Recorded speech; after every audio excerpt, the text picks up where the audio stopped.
Street Fighter fans all over the world, the intensity is getting higher and higher as this is the final week of regulation play here at Street Fighter League Pro-JP. You are listening to the official English restream. My name is Vicious, here with my man F-Word, coming in with a ball duel commentary to bring you all the action of this week's playoff implication series. Now, this is as important as ever, Femi. Why don't you break down for the folks at home as to what is actually on the line and why it's so intense for this week of Street Fighter League?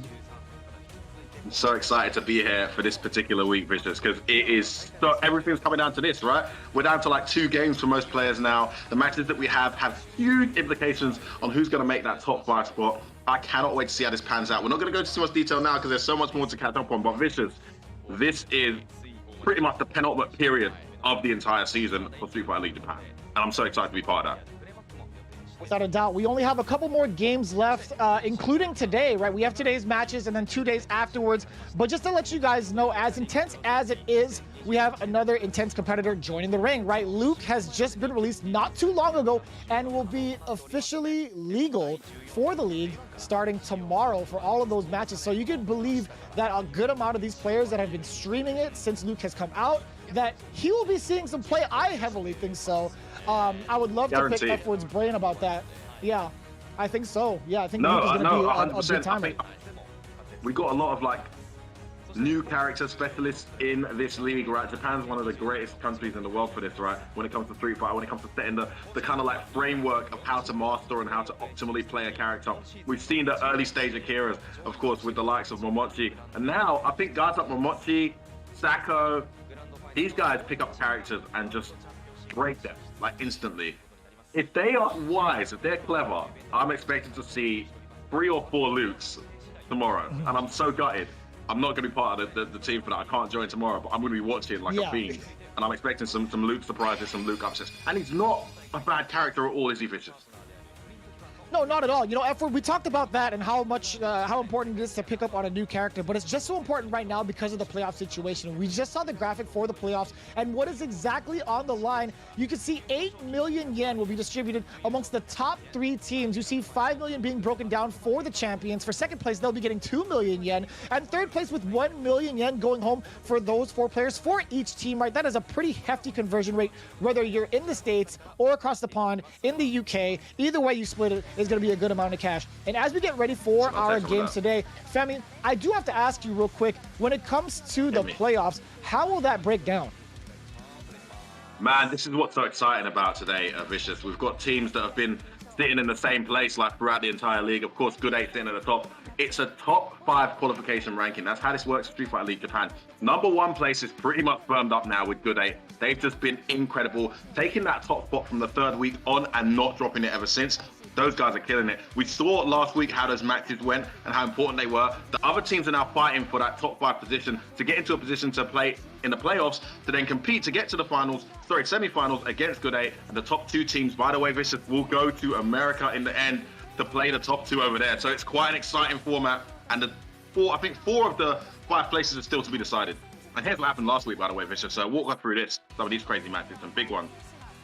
Yeah, we saw some points being gathered by Gilgun against Kamufan Detonation, as we saw earlier, 3-1. A very similar record to what happened between FAV Roto Z and the Good 8 squad, right? Good 8 squad finally solidifying their spot into the number 1 seed for the grand finale. Kamufan Detonation also solidified their spot, but not in the same positive light. Unfortunately, they will be in that last place spot. No matter how you split it, they're not going to be above the red line into the 5th place slot. However, this is very important, right? You see the 2nd place team with V6 plus FAV Roto Z, they're secured. Gilgun officially secured. Now it's for those teams in 3rd through 7th place. These standings could easily be shaken up depending on how the results go for today's matchups as well as the rest of the week, right? We only have these more matches games having of regulation direct play. implications, Vicious, on those exact matches, like you said. That's what's so exciting about today. The 2 matches we have are absolutely pivotal if anyone's going to be successful. If anyone's not going to make it, today's the day. We're going to find out. Yeah, without a doubt. If you guys have missed it, I know that, you know, we've had so many ways to rebroadcast this and split it.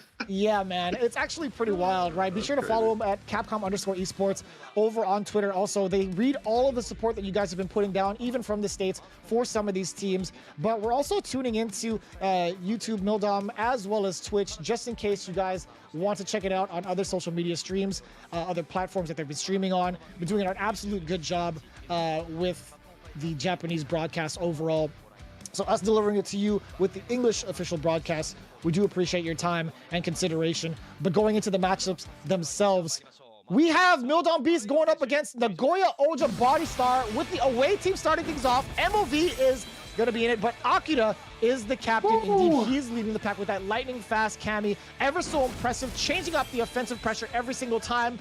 One of the main dictators with the youngest explosion, Oniki, coming up to bat as well. We talked about MOV, the maestro of movement, master of vampires with that Chun-Li, and of course, the main devil himself, the devil of victory, Dogura. Dogura.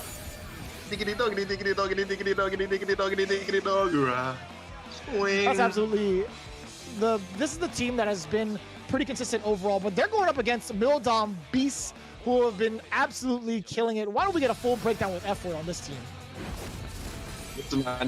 On paper, everyone said this was a broken team when the league started. Having said that, they are sitting third from bottom. We got Daigo, the Beast. We got Fudo, absolute monster there. Evo champion, rocking it with a variety of characters, primarily Poison. Get that Mika out there, only they were needed. And of course, the blueprint of Dalsim in Mochi, YXC, incredible player. And there, on the back one, is Maruto, who then comes in with Dan. They say Dan, but he also has a few other characters up his sleeve. I mean, I'm not sure who we would say that guy means. It's one hell of a team, but for some reason, Vicious, for some reason, it hasn't quite kicked off for them this season. Not consistently, anyway. Right, we haven't seen the significant shakeup or significant standings as we expected from a team composition like Mildom Beast. As it stands from their previous interaction, it ended up being 2-2 in a very close set towards the end, actually. We see the results between Akira and Daigo. Akira took it down surprisingly in a very convincing fashion, I should say.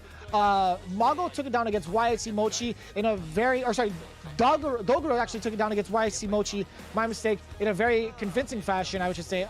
MOV versus Fudo, however, went down to the wire to the final game. This could have been MOV's first victory in the league, but it came down to a very, very short-sighted error from MOV's spot. It's worth highlighting here at this point, Vicious.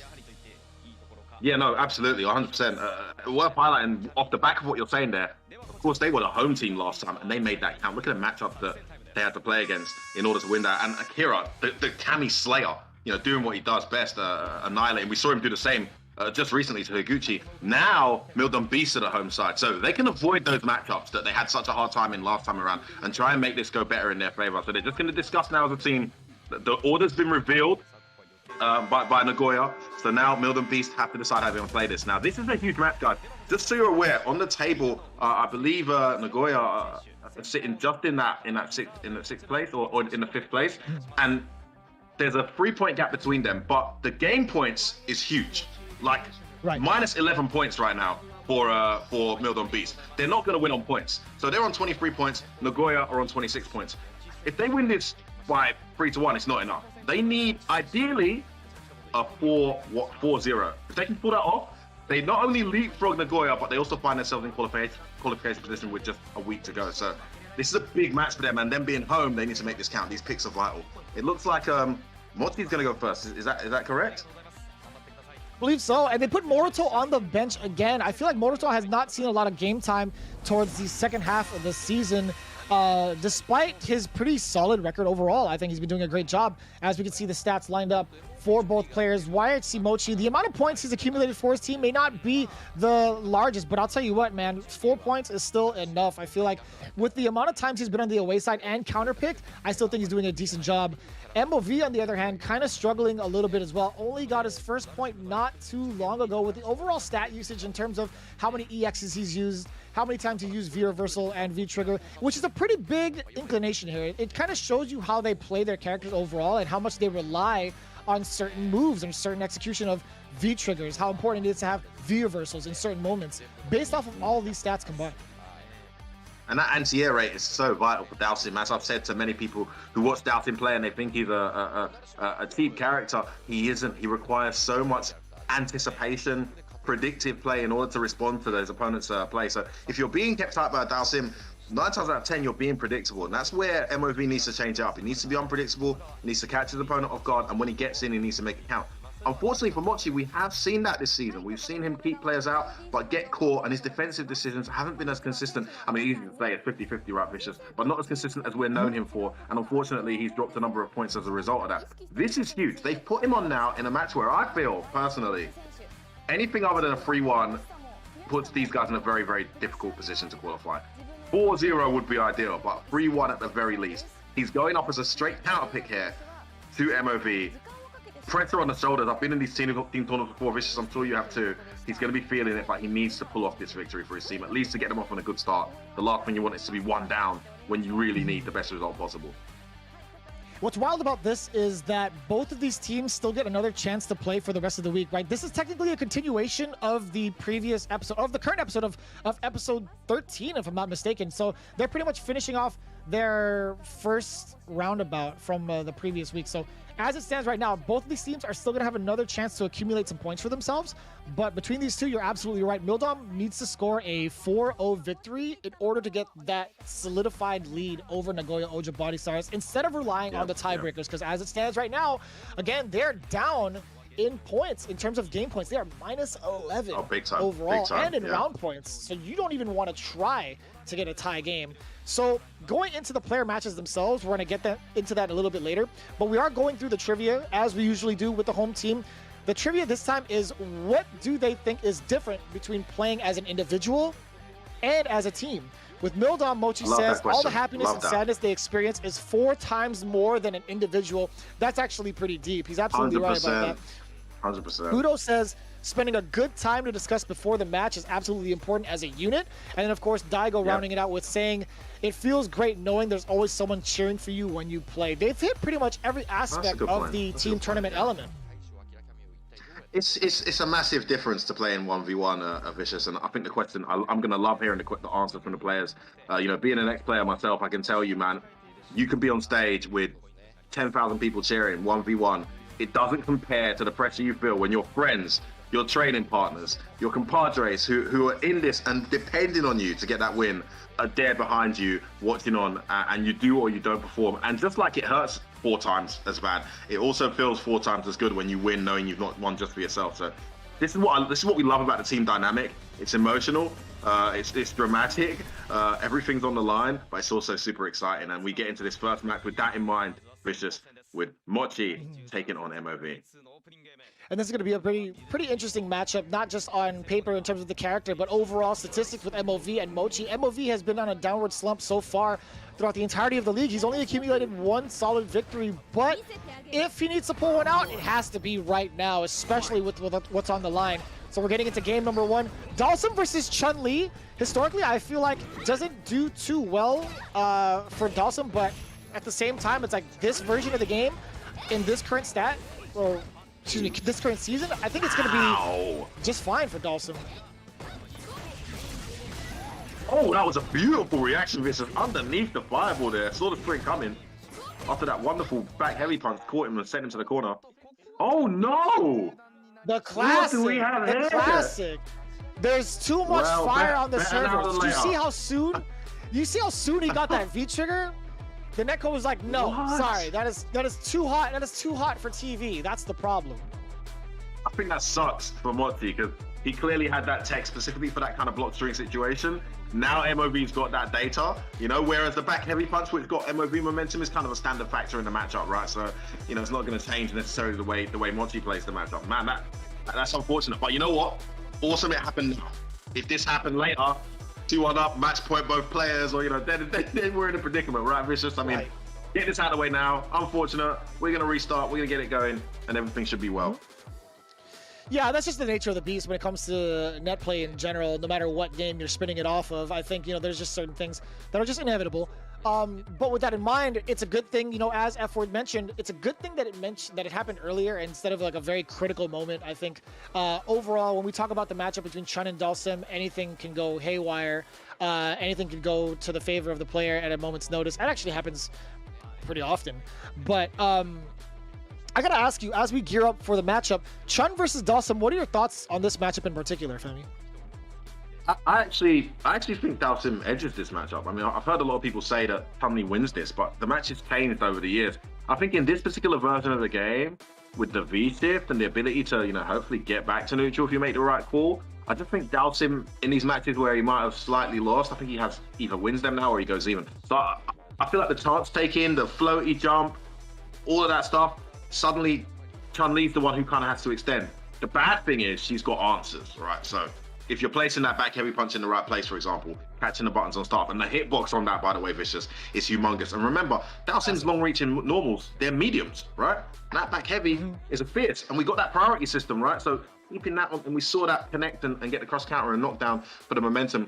It's not a terrible matchup for Chun-Li at all, very winnable, but I understand why they chose Mochi to go up against MOV in this one. Yeah, I mean, with the current lineup, right, MOV going up first and then Dogura following up afterwards and Akira as anchor. No doubt in my mind that I would want to have... By the way. Yeah, like, I want to make sure that gets avoided, to be quite honest with you. You know, the last time they played against each other, we talked about that statistic.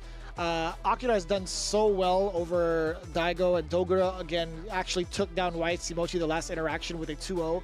So I'd imagine, you know, Mochi would be thrown out against the weakest link.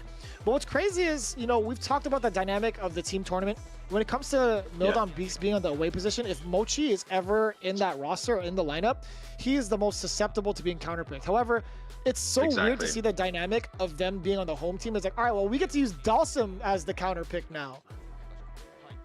And Dhalsim is a hard counterpick for a lot of characters. Maybe not the characters we have on the screen in this match, but that's a really good point. One thing I do prefer about SFL Japan versus SFL USA, both incredible shows, both amazingly unique and fantastic drama matches every week. I can't wait to see who gets top 2 in each one and eventually meets at the finals.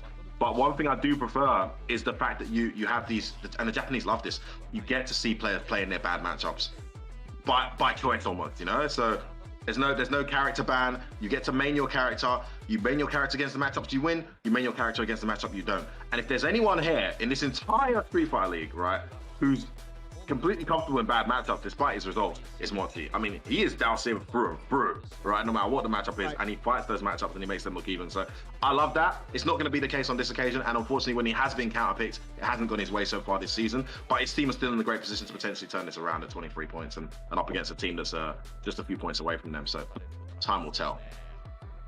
I will say, from the significant victories that he's had throughout the league, one of the biggest ones was against the counterpick. It was actually against Pugera's Balrog. I think that was the biggest statement he's made, but since then it's just been like a little bit rocky. But that's only one, that's like one specific example of him actually overcoming one of the toughest matchups he could possibly ask for with Dhalsim. I think, yeah, he's more than capable of handling his own when it comes to being counterpicked. Maybe that's going to be the situation here, but again, I don't think Chun really counterpicks Dhalsim that heavily. I still think it's just about even, but slightly in Dhalsim's favor, considering how the meta's been playing out this season. We'll see how it plays out in the first game. We are running it back. This is indeed a rematch through and through. I want to give a massive shout out to the team and everyone behind Capcom here. That is actually our first disconnection for the entire season. Remember, we play 3 times a week in this league. I mean, that's incredible. Yeah, with how many matches go on overall, yeah, best believe it's a good idea. Okay, wait a minute. Wait a minute. Yeah, getting himself out of the corner. MOV is starting to get this meticulous movement going on with the medium punches mostly. But when he gets into further ranges, yes, the counter hit. He didn't go for the EX legs, instead goes for the throw. No, he didn't. Didn't confirm the crouch medium as well. Looking a little bit off here, despite the pressurized situation all working out. Should be able to get big damage here. He's going to be able to stun. Oh, he spends every last bit. Doesn't get the stun. Oh, that was disgusting. MOV, not confirming, but who needs confirms when you got setups like that? Wow. Oh, as we see here, we did get an update. You see on the score at the top of your screen, YSC Mochi was actually in the lead and technically does get the W. I think there was a disconnect from the side of MOV, and as it stands, man, I mean, that's the whole game, not even around? That is the fine print. Huge. Man, if you wanted something to go in your favor, probably not this way, but you'll take it right now if you're Mildom. Remember, 3 points behind their opponents today, and suddenly they've been gifted a game. Yeah, That's I mean, it's an massive, unfortunate Vicious. circumstance for MOV with the amount of tribulations he's gone through throughout the league. It's kind of a severe handicap right now, but as it stands, he's doing pretty well for himself. He's like, you know what, bring it on. I'll be down a game. It just makes me play better. Nice walk forward block there to get that fire up. So, there it is. Woo! Yes! Oh my days! All the right calls, Vicious. Man, Mochi just can't get going. I love that from MOV. Like, he was at a slight life deficit and was slowly making his way towards YSC Mochi, utilizing Chun-Li's walk speed to bait out that Fierce. You were talking about the limbs, the medium limbs, specifically from Dawson, being the main poking tools. The reason why you don't see that Fierce as often is because of the recovery on it. MOV took full advantage of that, got the whiff punish going, got himself in the face of YSC Mochi to set up for that instant overhead, and found himself some success. Now it's tied 1-1. Man. This is gonna be this puts a lot of pressure on Mochi as well. Having been gifted a game, you know, to not win under the circumstances is gonna suck. So he's really got to make this count. On the other hand, MOV unfazed, playing so well. He went for an instant air legs there on the back of that block. What a call out that would have been. Got the execution on another whip punish. Nice little delayed jump over, gets out of the corner. It's all Mochi taking advantage of the movement. Oh my god, another whiff punish too. Did you notice how much more aggressive YSC Mochi has been catching the legs as well? Yes. It's so tough when you have your back towards the corner. You have so much of an advantage to control the space as Dalsum, right? You get to move everywhere with the float, you get to drill, you get to throw in your fierces and not have it whiff punished. But yeah, YSC Mochi is so much more aggressive now. Yeah, only using heavies for the most part as well. So that back heavy will get traded at worst case scenario unless the counter hits. Finally gets in straight away the jab check. 4 frames on the ground, doesn't matter, it's enough. Man, Mochi's taking to stop his offset point here. Oh, there's a back. That back fierce. So good. Oh, what a teleport out of the corner, that's huge. You've got a whole screen to work with now, Vicious. And when we've got out, just not going to come out of it in time. YHC Mochi with a huge win. A real beast, and MOV gotta be absolutely kicking himself. What were you downloading, mate? Why did your connection do that? Should have been 1-1, mate. You cost yourself there. Sorry, bud. Yeah, that's a tough L. That's a tough pill to swallow, to be quite honest with you. If you're MOV, that's gotta be a pretty frustrating scenario to be in overall. But again, YHC Mochi making the most of it, getting the W. He understood the assignment. He's like, you know, if I get this extra point, then I got to play off of it. You could see a little bit of disdain on Mochi's face. Not as happy as he should be because he understands the situation. Not a big smile at all coming in from the side of Mochi. He's like, you know what? It is what it is. Like, we'll take it. But that's just the way the tournament like goes, a madman when the win came, to be fair. But yeah, for the most part, I think he knows it's an unfortunate circumstance for MOV. But on the flip side, MOV's face breaking my heart right now. You can see how much that meant for him. I mean, they're in qualification position, right? They're in 4th spot, but they are not safe. You know, they're only, how many points is that away from? They're only 3 points away from being outside of the qualification spot. So, you know, to lose that first game is massive. And to lose in that manner as well, you know, dropping a game to a connection, that's going to suck.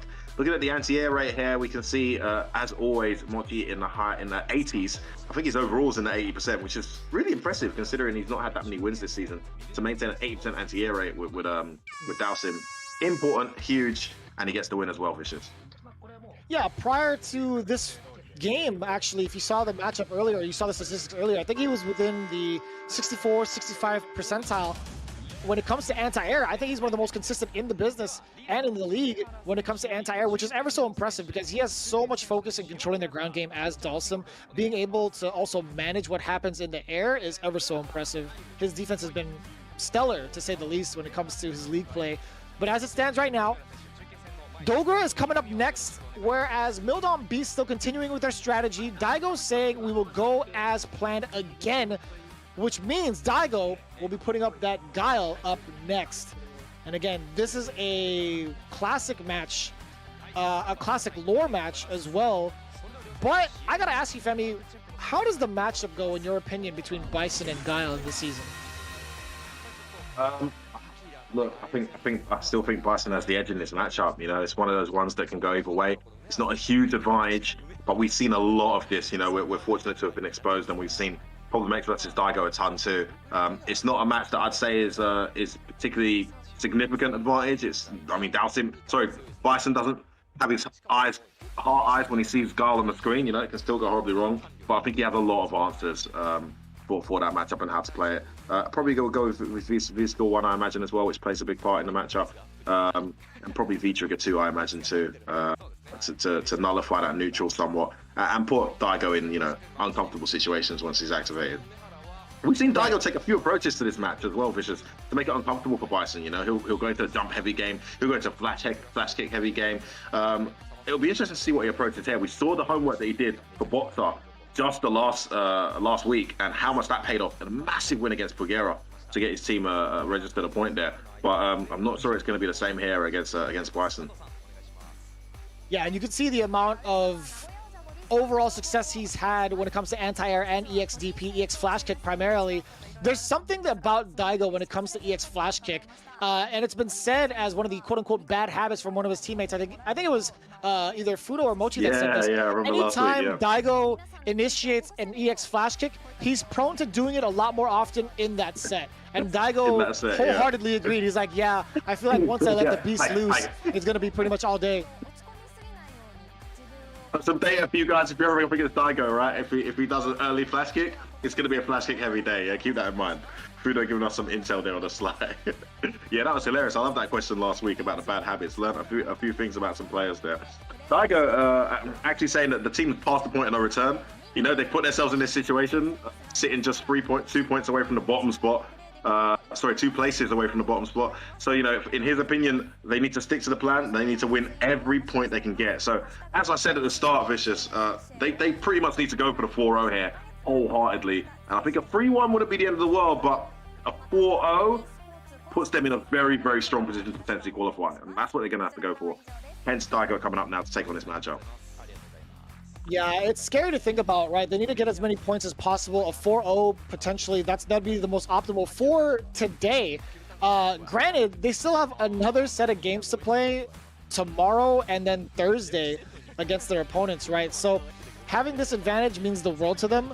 But at the same time, they're also trying to rely on the other teams doing poorly for their next set of matches. But as it stands right now, Bison versus Guile is what we're going to see on our screen very soon. Dogura versus Daigo, the Battle of Titans, which is pretty much every day of Street Fighter League. I think every single person has shown up to play, and some of the big surprises coming from the new generation. I'm excited to see it.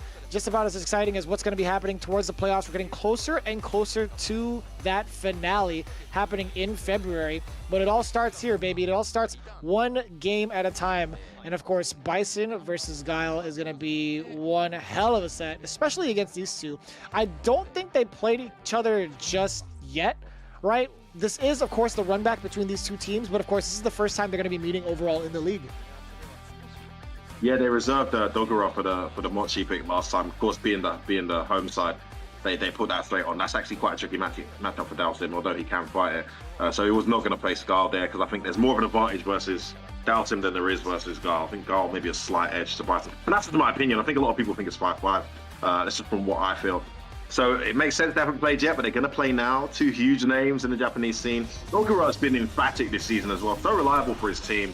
I think he's got like a over 70% win rate. I'll check with the stats teams to confirm, but he's been brilliant. He's been getting those victories. Even when his team's lost, he's been able to pick up the victories where he could. So, whereas with Daigo, it's been very 50-50. Yeah, that's the way he lives his life, right? He does it like one mix-up at a time, and his stats show it. I will say from Dogura being one of the top point earners that you're absolutely correct. I think he's been doing fantastic so far. He's the second highest scorer in Street Fighter League, gathering all the points, primarily majority of the points for his team. Hence why he's had such success. And we'll see if he gets to do so again. He's kind of carrying his team then, because they're not in the most dominant position, but he's the second best performer in the league. Well, it just goes to show team tournament. It's not an individual tournament, man. You need the rest of the players to come to the table. And we see the approach, and I do like him getting within the medium kick range so that he tries to get these exchanges off of the Sonic Boom. But now that the tie is kind of over and it's in Daigo's favor, he does not want to go for that strategy anymore. See, now he's going for the absorption of the Sonic Boom to double check Daigo and see if he's going to do it. Yeah, it really does change things up. He can release it straight away. He can use it to keep the pressure on, change the strings up.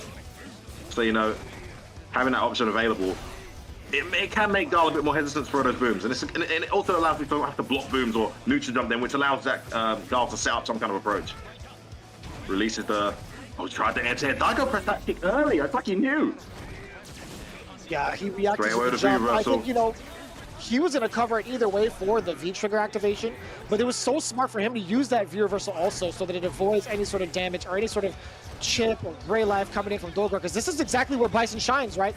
Chipping away at the damage, not necessarily getting the hit. But look at that, 12 seconds left, and Daigo is holding his own and chipping Dogura away.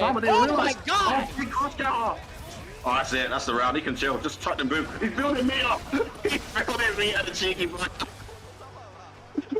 That's like building me with the round secured. I love it. Just flash kick it away. There's nothing you can do to cause enough damage here to win, buddy. I'm just gonna flash kick my meter up. Maybe shouldn't have hit him. He probably gave him more meter there hitting him. Yeah, no, I think you're absolutely right. But then would it stop him from doing more flash kicks? I think, you know, he's still going to be building the meter regardless. Yeah, true, true. But no, you're right. I think that would have been the best play to let Daigo just rock with some of these flash kicks instead of getting hit. Daigo looking very solid right now. Dogura's walked him to the corner. The cost of about a quarter of his life. Absolutely worth it. But he's not been able to get anything started. Daigo very slippery. Yeah, he can't psycho axe. He knows. Jumps. Oh, just dashes him and jumps out of the corner. Gets chased down. Reversal again. Every time it's been a guaranteed reversal, you've done it. Yeah, I like the strategy. And that's perfect. Back to neutral. That's totally perfect. Look at the amount of damage he's taking out against Dogura, right? The gray life just adding up because of those V reversals, and Dogura just running into normals majority of the time. This is going to be where it's a big game changer. Daigo no longer having V reversal, so it's going to be all Dogura with the pressure offensively. EX flash kick, the beast is unleashed. Drago. That wasn't plus. Wasn't meaty enough. Trying to approach me. Don't you dare, says Daigo. Sticks out the jab. He's a brick wall right now. Dogura can't get going. Neutral jump. Daigo can close this out. Huge week for Mildom. If he can get this first game, puts him in a great position. V reversal again. He's done it every time he could. Oh no, confirm. Dogura's let that opportunity go begging, and now Daigo's out the corner. 10 seconds on the corner. Oh my days! And the crush counter. Daigo still pressed the button. I bet you, Femi. I'm telling you, man, if he should have let the EX flash kick rock, that was the perfect time to do an Ume flash kick. He landed one just earlier, yeah. Maybe he's aware that people are aware of the habit now. I know that you know. True, very true, yeah. Never considered it, actually. But does that ever really stop Daigo? I feel like sometimes, but majority of the time, nah. Yeah. I think so. I think you're right. Daigo's gonna do what Daigo's gonna do. Nice dash check straight away, ready. Beautiful position on that crouch medium. Beat out the Sonic Boom. He stuffed that out so clean. Oh my god. Man, I haven't really seen that too much in this matchup. So it's a really interesting position he's picking up there. Pick out that crouch medium. Daigo's out of the corner though, despite the life deficit. That was extremely rare, and he had maintained the charge too. Ugh. Great use of the V-shift right there to get half the screen back. Yeah, no, he wanted to get that positioning as soon as possible, too. Yeah, my God, look at the deficit right now that Daigo's playing at and still being able to catch Dogura off guard. Dogura, again, not allowed to chill just yet. Yes, Daigo's got to play catch up now. What jump? In the corner, terrible position there for Dogura, but still has a significant life. Look at that great health over. Oh, a chunk of it comes off there. The booms are connected. The slide out of nowhere. Whoa, we checked the throw. 18 seconds on the clock, Richard. Try to attack that kick, no, it's not going to happen. Oh my god, the tech. That was a counter hit! He could have gotten a little bit more. I feel like at least take his turn back. He tried to get a throw, and Dogura, a huge sigh of relief. Look at him, hands to his head already after the first game.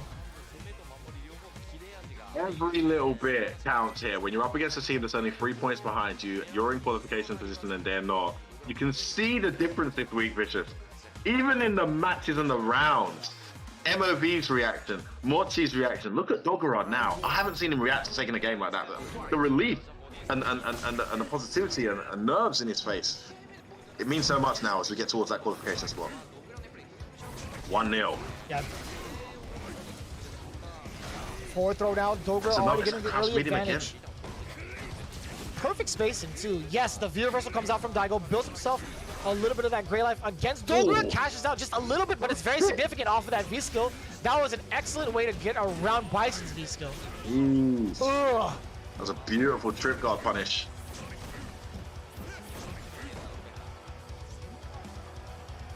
Oh my god, he's ever so daunting. He's just sitting there. He's meticulously planning against Dogura's downfall. He's looking at this pressure, and he backs away, actually. Going into Sonic Boom range, this is going to be perfect. He's going to be stopping a lot of these slides just in case, and it's not going to be enough space for him to react with a Psycho Crusher. Out of the corner. This is really good play from Daigo. Oh, I did not have got the flash kick there. That MC jump caused him some problems earlier as well. Jumping and get punished. Yeah, Dogura's anti-air rate is very low in this season. Oh, what timing! You have the CA there. Could he have done CA? I don't know. Oh, no! Oh my god, just one single anti-air. Doing a great job of suppressing the fireball pressure. The crush counter is here. Reaches out. Oh, jumps in again. Oh, he's not ready again. The jump in is straight. I don't know, maybe that will count as an anti-air. Tries to beat him in the air, but it's just not enough. Daigo closing that one out. That counts. That definitely counts. To be fair though, Dogura actually did the fastest hell attack he could, but I think Daigo did a preemptive jump attack. Is he doing it early? You might be right. He did that earlier with a neutral jump. I feel like he pressed the hard kick earlier than he normally would, because he was anticipating a jump head attack. And that's really that's extremely intelligent from Daigo, like using a player's strengths to his own advantages, right? Taking advantage of the fact that Dogura can anti-air with hell attack. He's like, you know what? I'm gonna just make him run into my normal and force him out of habits and try to air me. V reversal, push back for pressure. To relieve pressure, I should say. Ooh, the whip punish out of the way. Sweep punish as well. Daigo slippery. Got some of the screen back now. No booms on the screen. I feel like Dogura could hold that V skill a bit longer. He releases it early straight away. Nice to have. Seemed problematic to hold on to it for a little while when he absorbs. But he's got him in the corner now anyway. V trigger fully stocked every time. Psycho X has been V reversal. Ready this time with a head attack. Nice delay to get the full scissor punish. Another wake up back hit vision. Oh, this is huge. The counter is there. Oh no, Dogura dropped it. Don't let it happen to you, not on the stage. Woo, that was close. Don't you dare. This is scary now for Daigo. That 4-0 is at big risk right now. This is so Dogura. We've talked about how important it is for Mildon Beast to get a 4-0. It's looking right now that Dogura is ready to crush those dreams. Nice. Confirm off of the low. Trying to devil stomp his way, head stomp his way, excuse me, all the way over against Guile, but still the Sonic Booms being the biggest threat against the Dictator. EX scissors get in. That's huge for Daigo. Gonna get a lot of real estate back here as well, Vicious. Dodges in. Oh, got a trade hit. Oh, Daigo's onto something. He knows that was definitely intentional. The hit stun on his light better than Dictator's. Target combo connects though. He's gonna get. Oh, the bomb is connected. Look at the stun. He can't get in here, Daigo. Okay, recovered slightly. He's easy to get back into Dogura. Big hit for Daigo. Gonna get one back. Takes. Psycho X. No reversal. Tag. He has time. He has so much time. He jumps back over twice. You can't stop this man. That's huge. But look at that bar though. He can still win this Dogura. He's got the meter to win this. Not like this. Daigo trying to bait something out. 30 seconds, he put himself in the corner. Absorbs it. Oh, what? He was ready. There's going to be an activation there, obviously. Would have been the first V-trigger we've seen in the set because Daigo's been V-reversing so much. We haven't even seen first V-trigger. We haven't even seen a V-trigger so far. Not quite. Wow, this is intense. We've seen how good Daigo is when it comes to confirming any sort of normal into boom, into V-trigger at a moment's notice. I think that's a very important thing to highlight. The usage of his V-reversal in this particular matchup. He does not want to get suppressed in the corner. He does not want to take that much chip damage or gray life. And we've seen the kind of strategies being implemented against Dogura. Dogura has found so much success as Bison doing those handful of things. getting all the chip damage as much as possible and cornering his opponent after annoying them in the neutral by playing a spacious game around the heavy punch. I think it's excellent that Dogura is holding on, or excuse me, that Daigo is holding on to his trigger or his V gauge for the V reversal, because it's been a huge difference in play in this particular matchup. What do you think of the V reversal strategy? I mean, we've seen this. We've seen Punk do this as well when he plays against Bison. Taking the guaranteed V reversal hit every time. I really like that strategy, but he doesn't ever have V trigger really. I mean, do you think that sacrifice is worth it from Daigo's perspective? Of course, didn't work in the first game. Definitely worked in the second game, Vicious. So you're looking at the amount of times that Daigo actually nets giant damage from a V trigger, right? The only time he actually does that if he builds up enough bar for the critical alert. How often does that actually happen in a particular matchup or in any of the matchups he's played? So I think if you weigh out the risk rewards in terms of getting the momentum, playing out the neutral with Sonic Booms, I think the V reversal leads you to a higher success rate for getting those matches. Whereas using something like a V trigger, it's not necessarily guaranteed unless you hit the required specifications, which is having that critical art, getting that hit confirm on top of that, right? Anything else, I think it's going to be wasted effort, and it's not going to be as I really like what you said about the neutral as well. Sonic Boom in the neutral. I think the fact that the V reversal knocks Bison down is huge. The fact that he has a V reversal that just knocks down, and Guile is then in neutral, can throw a safe boom. It's not a meaty boom, but it's safe. You know, it's a very, very big advantage, I think, from his perspective. So I feel like it's absolutely worth it.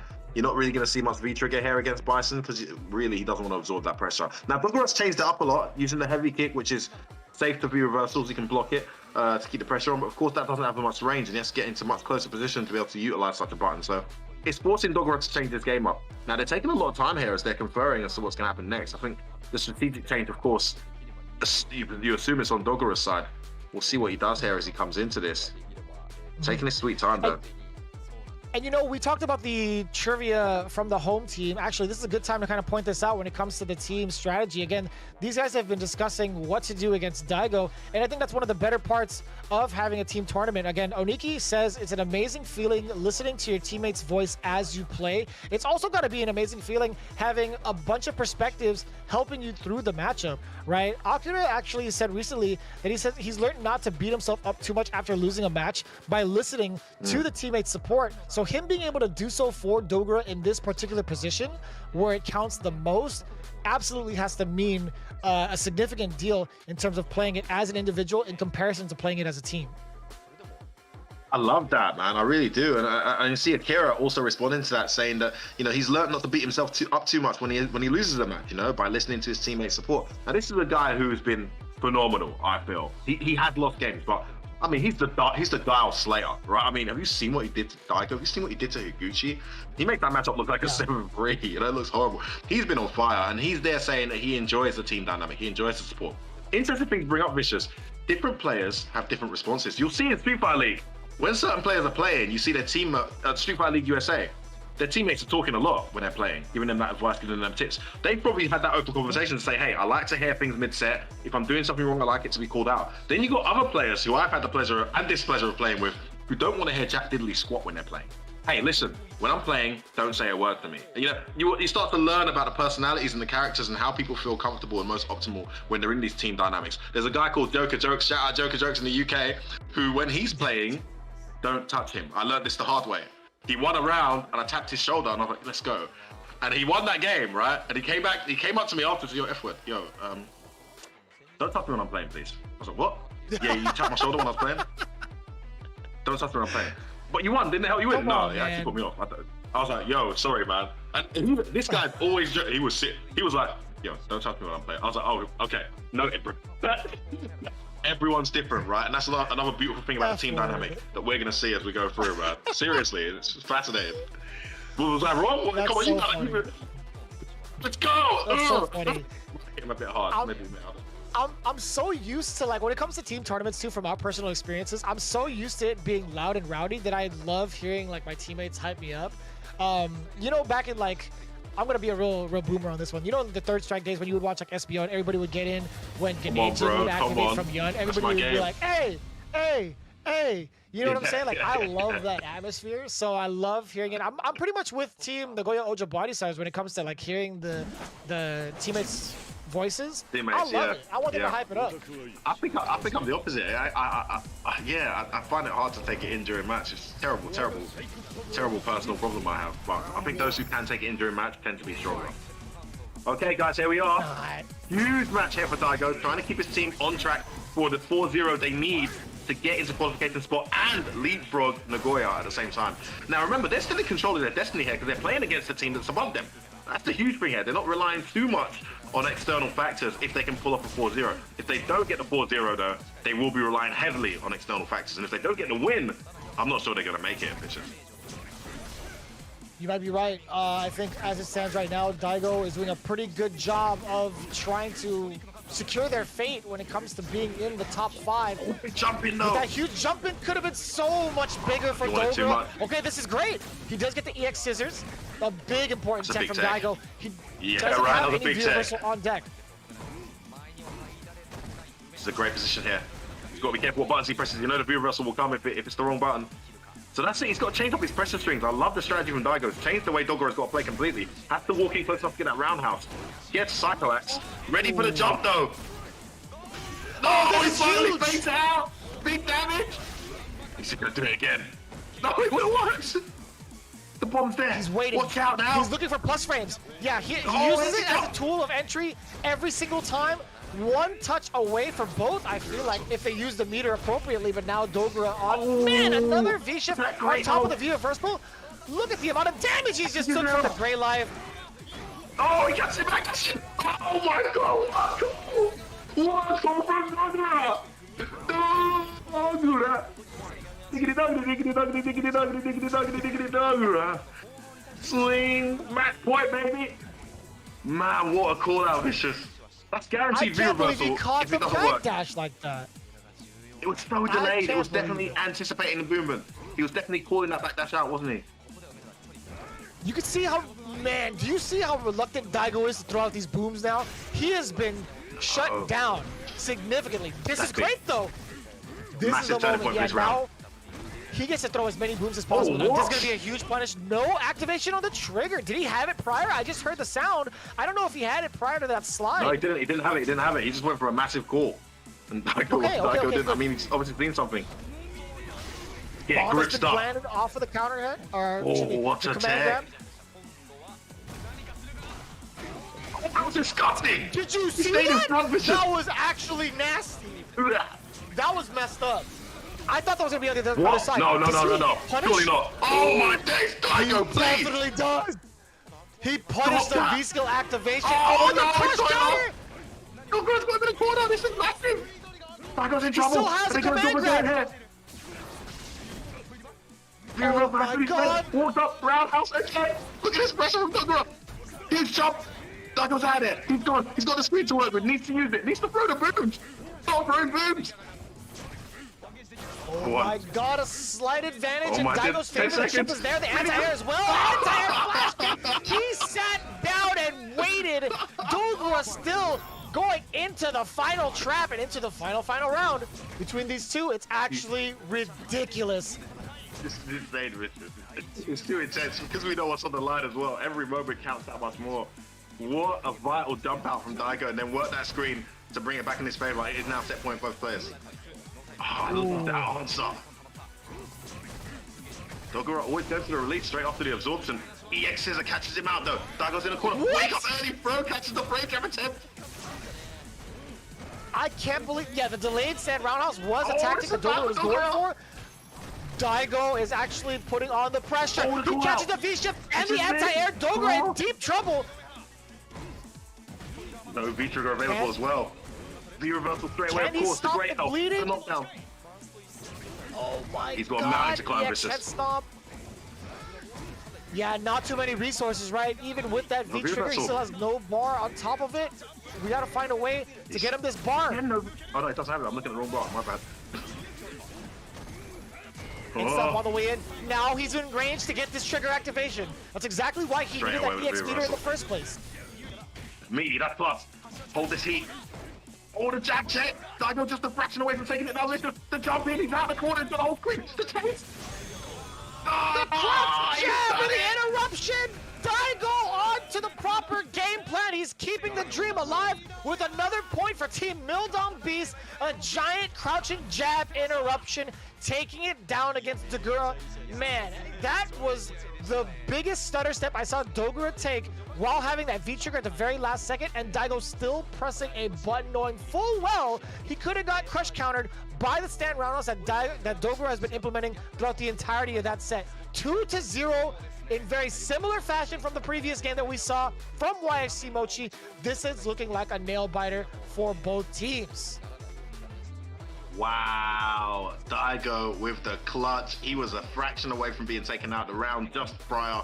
Was able to jump out the corner, get the screen back and work it. Went into that next game at match point both players and played out of his mind. Vicious, so impressive from Daigo. Dogura didn't really do much wrong, but Daigo just had the read and was one step ahead all the way. Changed up his strategy, made it difficult on his defense as well to read. Re-reversaled everything that was a guaranteed re-reversal. He did it. There was one point where I said he didn't re-reversal. I was wrong. I was looking at the wrong meter. Every time he had that bar and it was a fierce punch or a psycho axe, he was re-reversing and taking that knockdown. But also what we did mention, Vicious, it's not just the knockdown, it's the grey health that's actually quite painful for Bison. Guaranteed grey health, and suddenly you got a barrage of booms you have to get around again. And look at that anti-air rate. Wasn't, oh man, 3 out of 4. Brilliant from him. Sorry, 4 out of 9. Reversals, 75% hit rate, Vicious, on those reversals. And I could have had more as well, if I recall correctly. Very big, there was very only big. one time where it didn't pay off the big bet, but I feel like it didn't kill him too severely. I mean, like, it was one of those instances where where Daigo also had to guess for game, so taking that risk wasn't too bad. It was pretty much like a final gambit. But I will say from Dogura's behalf, right, the anti-airs weren't as potent just because of the significant changes that Bison had to face in this season. You could see how that's changed up the dynamic for that character, and you could see it from the stats themselves. And of course, you saw a bunch of donuts down below, 0 for 0 when it comes to EX reversals. Not going to be something that Bison can implement, so that's always going to pretty much stay at nil unless he uses a reversal critical art on Wake Up. But either way, I don't think he's going to be using that meter that way, because he uses meters so much more for other important things like plus frames and getting in with EX scissor kicks. But this is the final matchup. Exactly. This is going to be Armika instead of Poison. Yeah, doesn't want that. Is he avoiding the Kami match? Could be. I mean, we've seen what Akira does, right? Listen, it's worth calling out. Actually, we've been speaking a lot about Mildom and what they need to do, being on 23 points and Nagoya being on 26 points. We need to now that Nagoya are 2 down, we need to look at their situation, Vicious. They're in a pretty tricky predicament. Their next match tomorrow is up against FAV, who we know are the next best team in this league form-wise after Good 8. Right? They've been brilliant. They've been consistent. They were the only other team to hit top spot as well, other than Good 8 at some point in the season. And they've been right behind a Good 8, well, not points-wise, but, you know, in terms of second and third place throughout. So we're looking at the statistics here of Akira, who's been phenomenal this season, in my opinion. He's lost a few games, but when he wins so dominantly. He needs this match because his team cannot afford, I feel, a 4-0 loss with FAV being their match tomorrow. I mean, they're only just about in qualification spot now. They're now 2 points down, having lost these two. They're joint on points with Mildom Beast, being 2-0 down. They need to recover some points here, vitally Vicious, I feel. And you saw the amount of times that Akira uses meter for certain things, for like EXs and for critical arts, right? He's going to be using that a lot of the time. Like 58% of the time of the matches, like chances are he's going to be getting that critical art and spending it for maximum damage. That's just the kind of player he is. He's hyper aggressive, I should say. And I think that's going to be the kind of strategy he needs to utilize. That Vicious. I'm telling you, man, he's extremely offensive, and that's the exact kind of danger he needs to threaten with in order to get some of these points. We talked about how important it is to get these points, but man, that is a huge mistake in the final game. Right now, Fudo taking full advantage of it, getting a punish. Nice spacing on that dive kick. It's interesting Fudo's gone for Armika here. We've seen the stubbornness there as he usually goes for Poison, even though we all know that's slightly uphill matchup for Poison. We've seen him opt for that many times. I think he's gone for a character counter pick here. Lovely activation, close enough for the target combo too. Didn't get a corner, bad throw attempt from Fudo. Look at the momentum shift. That was very plus. Nice jab, cross up anti-air. Ooh. Oh, this is gonna be huge. Just one more sequence away. What Oh the no, you're within. Don't get command grabbed. And you know, Akira knew it. He fired away with the crouch jab. He knew the situation. No confirm. This guy is so hard to read. You could tell, like, you know he's difficult to read when a player like Fudo hasn't been able to check the dashes as consistently. Listen, even the one check, it wasn't a check, it was a buffer that just happened to come out in mid-dash. It's been very hard to read. Oh man, he had full whip punish there if he waited, but he was already committed to the forward jump as he was backdashing. That's how aggressive this guy is. Nice punish from Fudo. Wake up, dive kick. I think it's Akira. He's a madman. Oh boy. Fudo trying to nullify the fire. You saw it! Jab, you cannot call it. Oh He my stopped days. it. He had command grab. You heard the flash too. Oh, Nadeshko coming in. This is dangerous. Do not get command grab. Man, Akira has been so. Oh, okay. Never mind. Never mind. I was gonna say he's doing a great job of avoiding all of these grabs, except for that one moment where the EX wingless airplane comes through to clutch it out. Yeah, he's got a scenario there, Fudo, where if he anti-airs V-trigger. Oh, this is a great round. It's all turned around. I'll tell you about it later. This round is running away very quickly. Are we going to see a reset? He can't get hit here. One command will be enough. Ah, Fudo! And they're continuing in the fashion they left off in first game to Fudo. You can hear he was quite pumped going into this, Vicious, as he called out that those 2 wins were so big from Mochi and Daigo and what they do for his team. All he has to do now is perform, and they are in a... This could be a humongous turnaround. If they're able to pull this off. Without a doubt. Did you see the adaptation that Fudo made against Akira? He understood how free that how free forming and free moving that Akira was. He was throwing out a lot of normals to throw off the timing of Fudo to make him think the movement wasn't coming. Then the dash ups come in instead. Fudo actually decided to go for a lot more strikes from the normals. Look at how active he is. The last time he got in Akira's face, it was crouch short, stand medium kick. And now he's just going in with so many medium punches. He's covering and smothering Akira with the normals and a perfect to start off game 2. I'm telling you, man, he is so much more active in the neutral with these normals. Akira cannot take it. He needs to play a more spacious game. You can see Fudo rocking in his chair there, absolutely pumped with every hit. He's loving this. He's feeling the victory just right there at the grasp of his fingertips so he can maintain this momentum. But Akira's been able to get that back throw, which is a nice turning point here in this round. Don't you dare try touching me. They're ready for everything.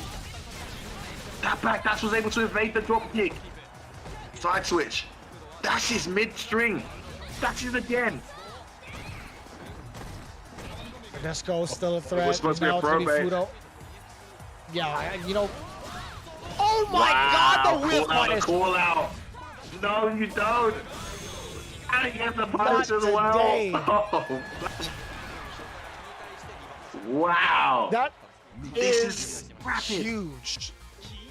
2 games straight in probably the fastest time we've had thus far in an anchor match, right? We know how much pressure goes into these anchor matches, but I feel like with Fudo, he's understood the assignment well out the gate and has been doing so well and adapting towards how Akira wants to be so offensive. Let's talk about that for a second, Femi. What do you think some of the significant changes are from Fudo against Akira?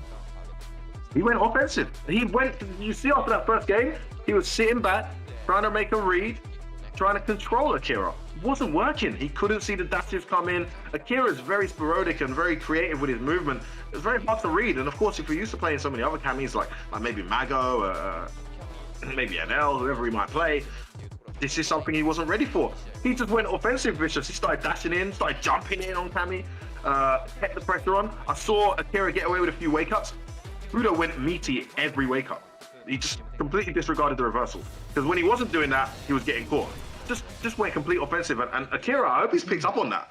I hope he's picked, because if he hasn't, this is going to be a very continuous flow of momentum. And we're going to be done with this set very quickly if it continues like this. He needs to slow down. I'm glad he went to the character select screen. Slow it down, change your strategy. Like, you're not responding well to Fudo's change up here. It's way too effective. This is where it comes down to it, though. I mean, like, you know, Fudo is looking to play the neutral game with you. Like, you know, as great as he is offensively, I think he's just as strong in playing the normal games. And look at this. The Desco coming in. No, I'm actually not a Desco. The dive kick coming in after follow-up. Excuse me. I don't know what I'm looking at. The reversal not going to be a factor.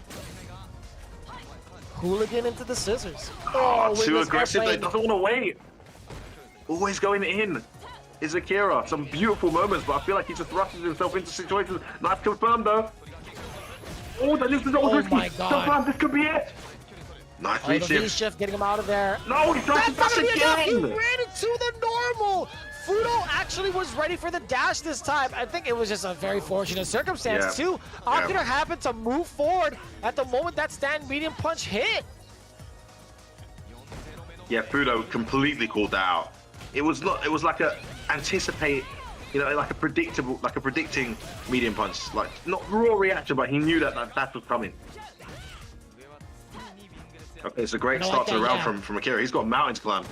One round away from the 4-0 they needed when this started. Abusing a lot of the medium kicks, but this is going to be great. Yeah, Fudo well aware of the stand medium kick range. Using stand medium punch of his own. That's huge. I think he's dead. He's got to be dead after one hit. No scale.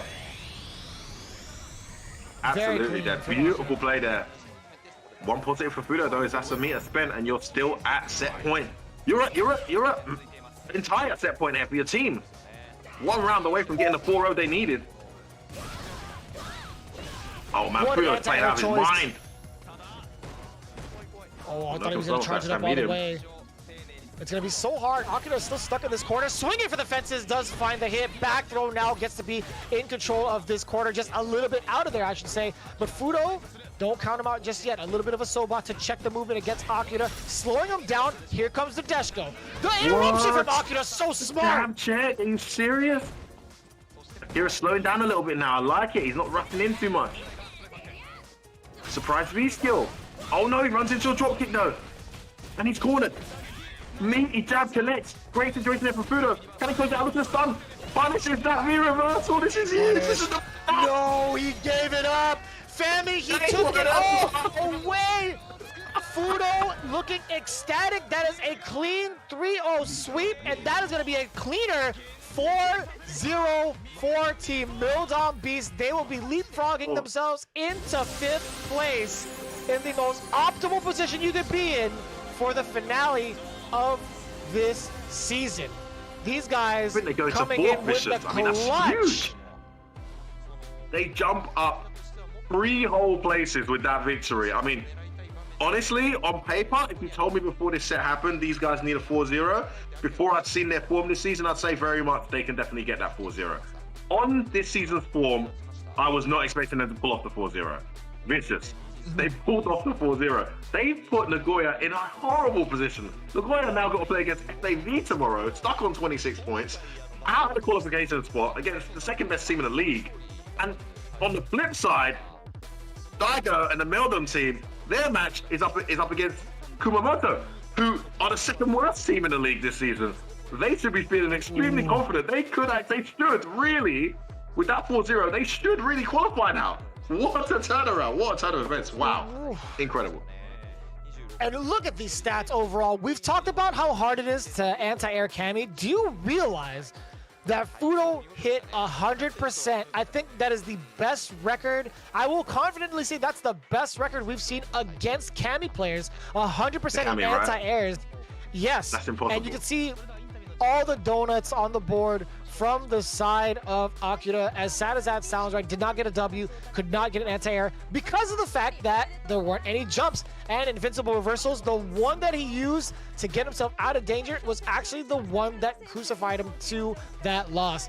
Really unfortunate circumstance, but there's still plenty more, or excuse me, one more game to play, one more whole set to play for this week. But as it stands right now with the interview for Mildom Beast, I'd imagine with Fudo, we talked about the current theme, the difference between playing as a solo player versus in a team. I'd imagine a lot of that confidence and the way that he's been playing in this set attributed from the way that Daigo and YSC Mochi performed, without a doubt. Yeah, I mean, and you can see how much it meant to them. I mean, I've never seen Fudo rocking his chair mid-set. Even when he's at the physical events, man, he won that first game and he started pumping himself. I was like, whoa, these guys are into this. And you know what? Even his attitude once they had that 2-0, you can be intimidated. You can feel the pressure as a teammate going into that final game knowing you need to get the win. Your mates have already done the work. Just don't mess this up. He wasn't like that at all. He was like, thank you guys. That 2-0 was brilliant. Let me go close out the show. And he played that way as well. He went out there like a team captain and said, okay, you guys have done your part. I'm going to do mine now. It's just unfazed by the pressure. And Akira, you know, to be credit to Akira, he plays that way every time he plays. Win, lose or draw, he plays that way. Just couldn't adapt in time to Fudo's confidence and approach to the matchup. Great play. And I do like the strategy involved as you talk about, you know, everything going on with this team. In fact, they had further details with the interview lined up. Fudo actually saying that he thinks Dogura was expecting him as the opponent, so they probably caught him by surprise with their team order. And Daigo actually attributed to that. He was saying that he knows Akira is well prepared for Guile, so they had to throw him under the bus with the Arm Mika matchup instead for the knowledge check, and it paid off completely. As it stands right now, again, we talked about the implications here. Mildom Beast now taking it over Nagoya Oja Body Stars in points. They could not afford the tie. They had to get that W in a 4-0 fashion. That's exactly what happened, and now it's going to be ever so important. Going into the next match after this break, though, you do not want to miss it. When we come back, we'll have more.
Already going into the next matchup. If you missed it earlier, I highly encourage you guys to check out the VODs. We're moving on to match number 2 between Saishunkan Soul Kumamoto versus Shinobiism Gaming as we get ourselves ready. Saishunkan Soul Kumamoto being the away team this time. Let's take a look at what they need to do with these points, led by the violent emperor himself, Nemo, with both Gil and Urien, followed with the youngin, the violence clerk, Shuto, with his own style of Urien play, which is ever so impressive. We've seen how much he checks the dashes, and we've seen how much we check the brushes for the wild child that is Nishikin, the beast unleashed, a different kind of beast, and of course Yanai, the young president of the world, with that G. I'm looking forward to seeing this dynamic play out. I want to see who's going to come up to play with this away team. Tell me a little bit about what's going to happen with the home team, Femi, as we get prepared to see who they're facing off against. Yeah, I mean, I want to talk a little bit more about Nishikin, man. We'll get to that. They've been amazing so far. So, of course, Shinobiism led by the one and only Mochi. This guy has been on form with that Akira, ripping it out where needed. And again, another absolute monster. Formerly Yukadon, now Fujimura, rocking that Chun-Li, rocking that Kami. Variety of characters he brings to it. And Higuchi, who was unfortunate last week, but has been a fantastic player this season. That girl, a Capcom Cup qualifier, by the way. You'll be seeing much more of him later. And of course, finally, Ohtani on the back end of that team, making his occasional appearances. It's quite a squad. It's well balanced. 2 absolutely well established, followed by 1 extremely exciting up-and-comer, and another who's quite new to the high-level play. One hell of a team. They'll be playing at home this week, which we just saw a minute ago, plays a vital role in your ability to counter-pick and win the set, doesn't it, Vicious? We saw what Modern Beast did with that home advantage. Oh no, without a doubt, right? What's about that statement is that Shinobiism Gaming was on the other end of that spectrum. Like, they were the away team the last time they encountered Saishunkan Soul Kumamoto, and they took them down 4-0. And you see on the top right, Higuchi got his W's 2-0, Mochi got his 2-1. Fujimura cleaned out Nishikin from his funds completely. He ran his pockets 3 games straight with Kami versus Blanca, and you know, that matchup was actually prefaced with an interview from Nishikin saying he is looking or feeling pretty confident in the Kami matchup. What's crazy about that is it came to fruition in his matchup against Akira, so that's going to be pretty interesting. In fact, what a performance. No, he's put on the bench this time, and Whoa, Shuto, Nemo, oh and Yanai as the anchor. Wow, Let's go. Wow, that's a real surprise. I'm shocked by that decision. Yanai not only in, but also anchoring for the team. Vicious. I mean, these guys are second from bottom. They have a very small chance of qualifying, but they can still qualify if they win these next 2 matches. They're up against Mildon Beast tomorrow. We just saw the form they're in. Ooh. This is one hell of a brave call. Wow. Yeah, you know, I feel like, if I'm not mistaken, I think Yanai might be one of the top point earners in his team, like, or at least for his team. I think he's had one of the better win rates as well. But Nishikin, again, he has been on the come up, but I think right now, statistically, he may not have the best record. I might be wrong on that, but I know you kind of wanted to highlight Nishikin. What do you think the decision making was for putting Nishikin on the bench, other than the statistics, right? I think it might have to do with the matchup at hand with Shinobiism's roster. I think it's very good to not get too carried away with a victory, right? We saw what he did to Mago in what is definitely a bad matchup for Blanca. I mean, it's not impossible to win, but it is very uphill. And I think the longer the set, the better for the Kami, really, because there's so many answers. But we saw what he pulled off, like an incredible performance from Nishikin to get that. You can take that and get carried away, right? And think, okay, let's make him anchor again. They're going to pick Fujimura and try to counter me, but I know how to fight Kami. Actually, I think I like the fact they've not done that. I think Fujimura, not to say he's better than Mago, but I just think after what happened last time, wise move not to put themselves in that same position, knowing they can be counterpicked this time around. So I actually like the choice. The more I think about it, the more it's starting to make sense what they've done this week. And we see how important it is to get these Ws right now as we move on to what's going to happen between Team Soul and Team Shinobiism. We're looking at the stats and how they utilize pretty much every little bit of their meter. And of course, the camera panning to Yanai. I bet there's going to be a lot of pressure on the young man, considering how he's been benched a couple of times over these last couple of games, but now being put all of a sudden in the anchor position. As we get ourselves ready for the trivia, I do want to highlight the fact that the points are ever so important with Soul. Currently sitting at 19 points in 7th place. They need as many points as possible to get themselves into another shot in the top 5 for this week's other games, right? As it stands right now, Shinobiism Gaming also not solidified. They have 25 points, and depending on how they perform today and the next time around, they might be seeing success into the playoffs.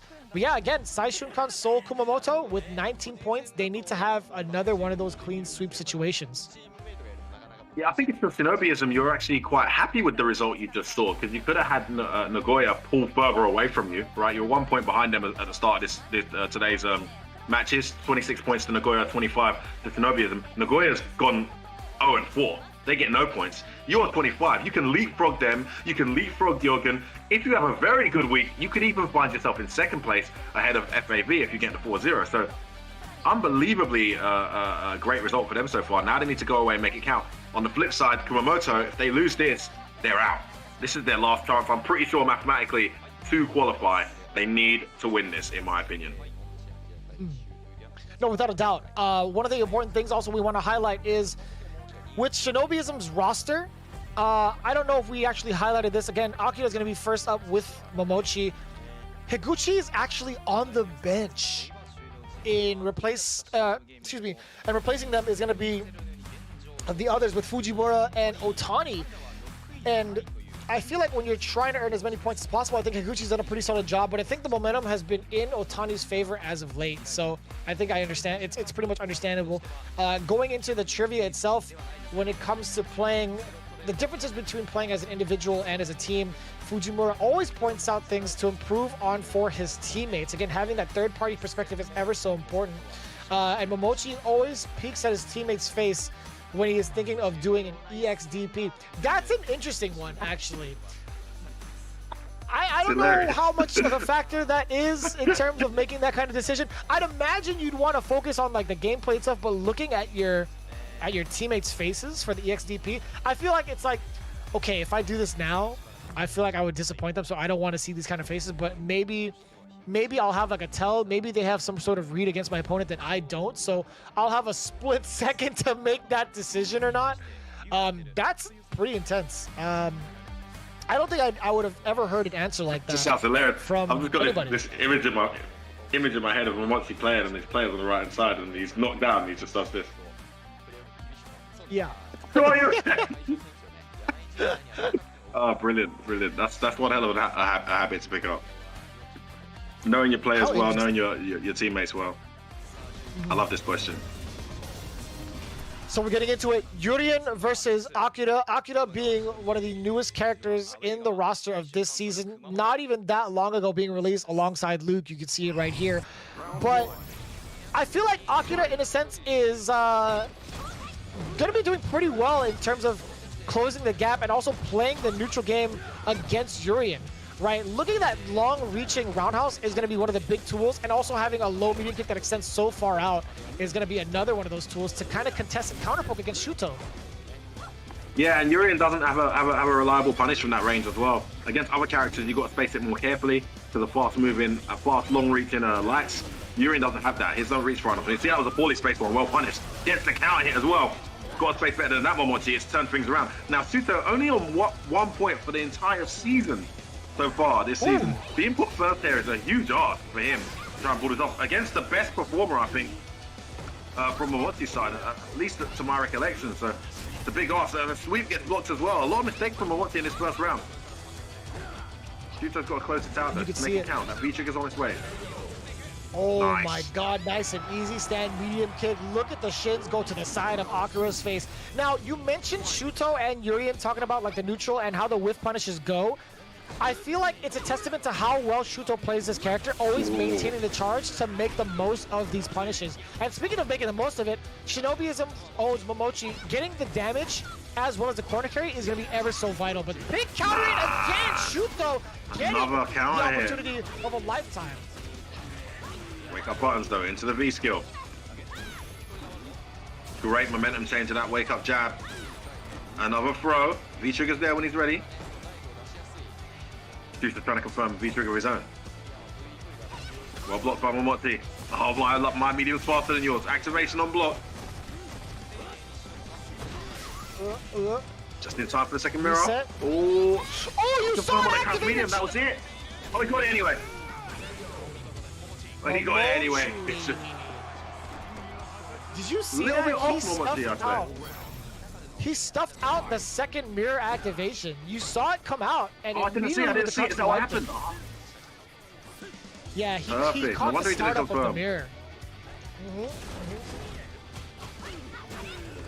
Well, trying to press a button there. Of course, Mochi walked forward through earlier, so Mochi's mixing up his -2 situation as well. Turning this around, having started a bit shaky, he's looking good right now. And I like this from Mochi being under control, but still Shuto fighting his way out of the corner. And you know, I appreciate that EX tackle. He hasn't really caught a lot of opponents off guard with that thus far. I think a lot of people have been keen to the kind of tendencies Urian players have. Shuto still not finding the mark with another bar of EX tackle. Yeah, a lot of EX is blocked here. Really good play from Mochi. He's going to activate first here. Nice V-shift. Yeah, there was a fake cross-up come in. He's evaded that entire V-trigger. But he doesn't have his V-trigger of his own right now. Big sacrifice for Urian. I think throughout the entirety of Street Fighter 5, that has been a top 3 V-trigger in the game. Counter hit confirmed. Finally gets an opening here. Slight likely for Shuto. You gotta imagine like Shuto trying to maintain that charge, also sneaking in a couple of walking forward moments to catch. Yeah, Mochi's just looking to confirm with the super here. Oh, no That's exactly conversion! it. Oh, 15 seconds left on the clock. Shuto is trying to run away, but now the throw makes it ever so close. 10 seconds on the clock. 10 seconds! Use the meter! What was that? No! What is No! What is he doing? I thought he was just going to activate a raw mirror. In my head, I saw 5 seconds on the clock. I thought to myself, oh my god, just V-trigger. Just stick a mirror out and just sit behind it. Horrible situation for your opponent. But he just did it. It didn't come to his mind, Shuto. Threw a reckless fireball. But Mochi, the urgency was there. He was always going to be jumping or dashing anyway. And that just played right into Mochi's hand. Terrible strategic choice there from Shuto, unfortunately. But great play from Mochi. He takes the first game for Vicious. My hands are on my face. F-word, my hands have been on my face since that activation. That fireball was out of place and out of pocket, to be quite honest with you, man. And he paid in full. Mochi getting full advantage of that. And now he's got to be feeling all the momentum. With that kind of loss, Shuto does get kind of shook, and he's already looking to place himself in the corner pretty early.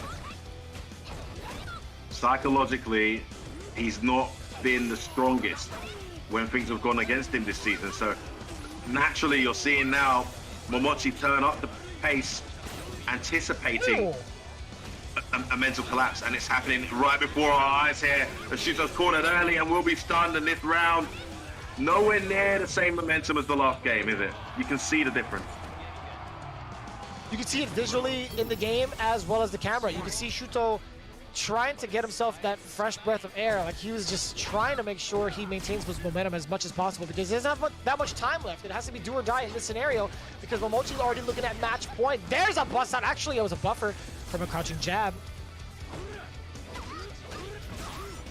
I was just got a statistic from the team there saying Shuto's 1 point that he got was actually the first game he played, and he hasn't won since then. Fantastic round. Man, did he need this? Man, did he need it? He needs to make this count now.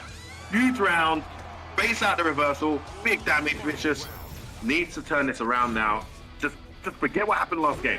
Fast fireball out of the way, reset. Your team's going out of Street Fighter League Japan if you don't turn this around potentially. I was gonna say he's in a good position to do so, but after that one whiffed knee drop, it's been all Mochi. Yes, sir, finds the bust out now. But look at how much damage he's taken on the way over for that toll past the bridge of Mochi's normals. Now he's throwing out the crouching medium punches a little bit, and a little bit in an effort to catch the movement against Shuto. Mochi's kind of hanging back with his life lead. Well, no, he's moving forward immediately after I say that. Yeah, the only positive for Shuto taking all that damage. What's a check? That's the get anyway. Yeah, you're not ready every time, says Shuto.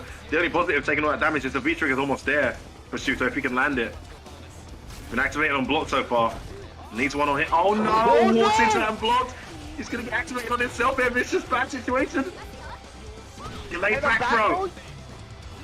Oh my god, you're actually in chip activates, position. he can get chipped. Exactly. He can't activate. He needs to be on hit. He needs to activate on hit. Only hit. But he has to chip him away as much as possible to do so. Even if he activates, he doesn't have a kill condition. He's got V-reversal. Whoa! Wait, what? He can't V-reversal? I don't even know. You got to teach me the tech there. I know you play Akira. He can't. Okay, no, that was another checkmate scenario. So the critical art would have chipped him away regardless.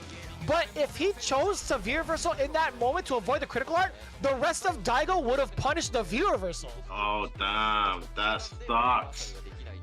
Checkmate, baby. That was disgusting. How often you don't even really get to see that with any other character dynamic? I feel like maybe like Nadeshko. He had a good 160. No, you can't. No. Huh. He had a good amount left there. That was a horrible checkmate situation. I thought he activated too early. I was like, oh, that's too much. It's not going to be enough chip. Man, that did a chunk of chip, Vicious. You play these cheap characters, man. What's wrong with you, bro? How'd you go to bed at night? I sleep just fine. I get the most sleep after playing a cheap character. Are you kidding me? It's like I don't have to work as hard. My brain's not as stressed. I can sleep nice and easy. And guess what? If I ever lose with the cheap character, it's like, you know, if I tried a little bit harder, maybe I could have won. So it's like, not too much stress either way, because the fact of the matter is, Akira is mad fun. No matter how you spin it, she's either really cheap in somebody's perspective, or she may not be the best. At the same time, I think overall, she's one of the more fun characters to play, and I think Capcom did an excellent job of including her. Agreed. Super creative. I love characters that deviate from the natural, like, you know, art type that you see. She's creative, she's different, she's like playing a different game in some areas as well with her air combos and stuff. And of course, a guy like Mochi picking her up. Having said that, I'm still expecting Mochi to surprise everyone from tomorrow onwards, if he's playing tomorrow or the day after with a Luke. And I'm expecting a few others to do that, guys. Those of you tuning in late, Luke will be available to play in the Street Fighter League Japan from tomorrow. I mean, that's just crazy, guys. Watch out. I'm super excited for it, man. I've been looking at this character. I've been seeing a lot of other players put out their tech on social media. It's one of those things, man. It's going to be a big surprise, and it's going to be a big knowledge check for everybody in the league. If I see Luke in these last couple of days, and if he ends up taking the W, I'm not going to be thoroughly surprised, but I'm going to be hype as hell for it, that's for sure. Going into the next matchup, though, Nemo Zurian is up on deck. Who do you think is going to be placed up next on the block for this match? Well, it's the one guy on the team that's actually earned a decent amount of points for his squad. 10 points versus Yanai's 4 and Nishikin's 4 and Shuto only earning 1. So the majority of that 19 they came into this weekend, over half of that was accumulated by Nemo's performances. So this is a big opportunity to, not to disrespect the rest of the squad there at Kumamoto, but this is a big opportunity for Fujimura to potentially take out any chance of a comeback here. And no surprises there, it's Fujimura that comes up. It's a straight counter pick for Urian as well. I'm not sure Gil does that great either. Some people say Gil does a bit better. I'm not sure he does. So this is a very wise move, because this is the performer here for Team Kumamoto. It's Nemo. You take him out here, any chance of a real comeback is done. You're 2 up. You're very much firmed in the top 5 as well, because right now they're on 26 points with that first win, joint with Nagoya, but better game points, so they go above Nagoya, and another point here or 2 here, and they end up pretty much almost firm in their place in top 5, Vicious. And you can see here, you know, Fujimura was also within the realm of top 3 point earners prior to Dogura's match against the Mildon Beasts. Fujimura has done an excellent job, and same with Nemo, actually. Both accumulating, 10 points for their teams. I think right now, as it stands, Nemo has been finding a lot of success with that Urien. I think, you know, him bouncing between Urien and Gil is great and everything, but I think his Urien stands out the most, obviously, because of the fact that he's had way more experience in matchups with said character. But Fujimura, I will say he's ever so impressive, making the transition into Cammy this season and having a significant amount of success in that allotted amount of time. Yeah, I mean, this is the guy who picks up a character and will always, no matter who he puts his hands on, will always take the character to a slightly different level. Even if overall you don't consider him to be the best Cammy, stuff he's doing with Cammy, other Cammies who have been playing Cammy are definitely like, yo, I don't do that. I'm going to start doing that. So yeah, it started off a bit rusty, I must say, when he first picked up Cammy, but it has been ridiculous ever since. A different league of Cammy and a big arc here for Nemo with two characters that I don't think do very well against Cammy, that he's going to have to choose between for this matchup. And look at that, Fujimura actually saying to his team that he's ready for Urien and Gil. He's confident with either one. So that's not a good sign for Nemo that's how Fujimura is feeling going into this one, Vicious. In all of the matches he's played thus far, I'm looking at his record against Cammy. He fell to Mago not in too great of a shape. He actually fell to Mago, I think, 2 to 3 back in October with that Cammy. I'm trying to find other times where he's faced off against Cammy, but as of right now, the only one that's really struck him the hardest was Mago, actually. Yeah, that's the only time he's played against another Cammy in the league. So I'd imagine after that loss, he's going to be well prepared for someone like Fujimura. But I feel like that doesn't really say anything because of the fact that Fujimura plays so differently. Mago plays with a lot more reads and emotions. Fujimura is pretty much a robot. He has no use of emotions. He just goes through it. He analyzes the data and pretty much executes the program. I love that about Fujimura as well, because he's such a scientist with the way he breaks down characters and matchups in this game. The fact that he sees a team dynamic as an opportunity to educate his fellow teammates, it's just a testament to the kind of player he is. He's such a freaking encyclopedia of fighting game knowledge. Yeah. And you can see it when he plays, right? Whereas, you know, you have a lot of like humility and not envy, but there's a level of like kind of like looking up to there from the other team. When you look at what they're saying, Yanai saying that he's just grateful for what Nemo's done, and he's enjoyed the communication between the team. You know, it sounds almost like a farewell, you know, the way that they're talking at the moment. And Nemo saying that he tries very hard consciously to create a mood where everyone in the team can talk and discuss with each other and everyone feels open to speak, and there's a light mood and not too much pressure. Again, not exactly fighting words here, not exactly the kind of like words you hear from someone who's enjoying the experience and is looking forward to qualifying. There's almost like a feel of defeat, I feel, from these guys. I want more fight talk. They're not out of it yet, you know? More energy. But I'm not getting that feeling right now. I could be wrong, Vicious. What are you sensing from that team discussion? We prefaced it earlier with the amount of points they would need to get themselves into the playoff spot. I think with that first loss from Shuto, it might have deflated them just a little bit, but it also depends on how the other teams perform, right? We're going to see those kind of results and what it means for the rest of the team based off of the performance from Nemo. So we'll see whether or not they're still in the game based off of this match right here. Fujimura trying to swing away against Nemo, but no, just walking into a bunch of normals off the bat. Nemo pretty active for himself with a couple of medium kicks. Straight away, the first medium kick that hit, Fujimura ready. Surprise dash pays off though for Nemo. Has Fujimura cornered. Oh, yes. Again to confirm.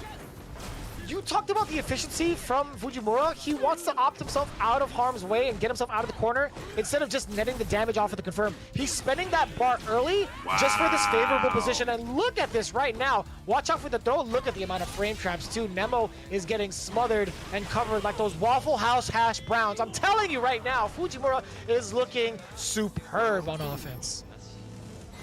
What a start from Fujimura. I mean, look, I'm pretty sure mathematically they can still qualify if they get a 3-1 here and then a 4-0 tomorrow. It's a big ask. But Team Kumamoto got to go to every match with that kind of attitude. And Nemo's dropped the first round here, but no reason to be discouraged. Well, maybe a reason to be discouraged now as Cammy checks him into the corner. Nice jab check. Interruption. Yeah, it's all fun and games until Cammy gets you into the corner, huh? Wait! That anticipation for the dive kick was great from Nemo! Oh no! Big throw. Oh, touching V-shift, not straight to the mirror. You can't V-shift there. What are they doing now? Second mirror. This time he does V-shift successfully. Got the CA, one hit. That was a great choice. Oh, but the dash catches him off guard. Into the back throw. Nemo with that activation. And then the dash throw to close out that round. One apiece. I like that he went for Urian in this. I wouldn't have liked to see Gil. Right. I totally agree. I think just the threat of having that V trigger is so important. Having an invincible reversal is also very important. Granted, we haven't seen too much of either yet, but that was a big conversion off of the counter hit. Wow. Whip punish. Side switch though. Oh wow, he committed to what? Oh, one confirm out. He still gets it anyway. Fujimura just absolutely terrorizing Nemo. Can't breathe. He did the V shift there. He had anticipated it was not going to be a break, and then he confirmed the Kraus medium off of the not recovery, but you know the V shift obviously is safe. Nemo tried to press a button afterwards, confirmed counter hit Kraus medium into drill. I mean, Fujimura, he's looking ridiculous. I'm not sure how you stop this. Round 1. It's tough. I mean, it looked like a hairy situation. There was a bit of a scramble, but as it turned out, Fujimura was just shaving away at his life. Nemo is again at the back foot because of Fujimura's offense right now. It's looking like Nemo has not found the right tools against the normals from Fujimura. He can't even try to counter poke because of how fast Cammy is with her walk speed. Yeah, it's looking very uphill, but he's still in there. The great thing about Nemo and the bad thing about Cammy and her being a glass cannon. Doesn't take much to bring it back.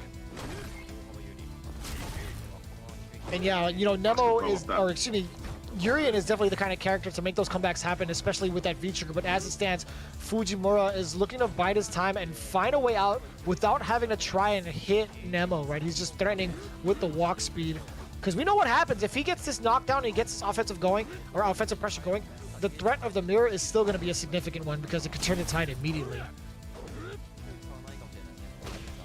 Exactly. Oh man, that counter hit has been there almost every time for Fujimura. Very important tech there from Nemo. Slows down the momentum. Back to neutral with a slight life lead, but that V-trigger's on its way. Walk up throw. That's perfect. You know the instances where Cammy does get the throw, she doesn't get Oki in mid-screen? I still love it in this scenario. No. You're dead! He thought it was a dive kick. That's so unlucky. Cammy, you absolute scumbag. Nemo made the read.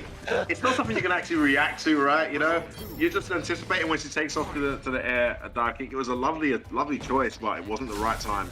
It just happened to be a jump cross-up light kick, vicious. And it's step point now, Fujimura. Wake up buttons connect. With the jab on wake up into the. Now it's going to be Nemo still trying to find a way out. Speaking of interruptions, what a jab at the EX chariot tackle. So nice. Love that. From Nemo. Good decision making. The big buffer and out of the corner. Again, yo, F4, look at the effectiveness from Fujimura. Would you just get a tiny little walk forward to the Kraus medium to connect as well? That wasn't a safe up, well read there by Nemo.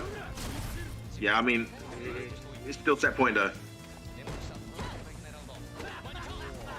Surprise smash connects. Nemo's been getting away with that a lot. Look at that trigger go. Oh, your reversals. What a commitment. Wow. What? A rare, I'm not sure. Maybe he just said, you know, screw it, I don't care. You know? He's still at that point. Great play from Nemo there, forcing out a reversal. Wow, that's a punish. Recovery on the rival was huge. Edge stand jab, EX chariot tackle doesn't come out. Oh, that's unfortunate. Yeah, he got the startup of the stand fierce. It was charged up. Nemo looking in dire straits. One critical art. Well, we'll see this trigger happen first. No, he missed his setup. That's his new setup. No. He has to hit anyway. Not what he wanted at all. He had a setup for a mix, but he moved too far forward. Okay, this is going to be huge. Yeah, Where's the second mirror going to be placed? Home furnishings. He found a place for the mirror. The one. Oh, no, that was it. Oh, what's an anti-hit? That's enough, bro. Nemo trying to stay alive here.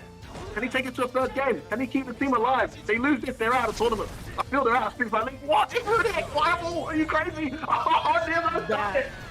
Was so gutsy. That was so gutsy from Nemo. If Fujimura popped that V-trigger in reaction to the fireball, he would have gotten critical art still.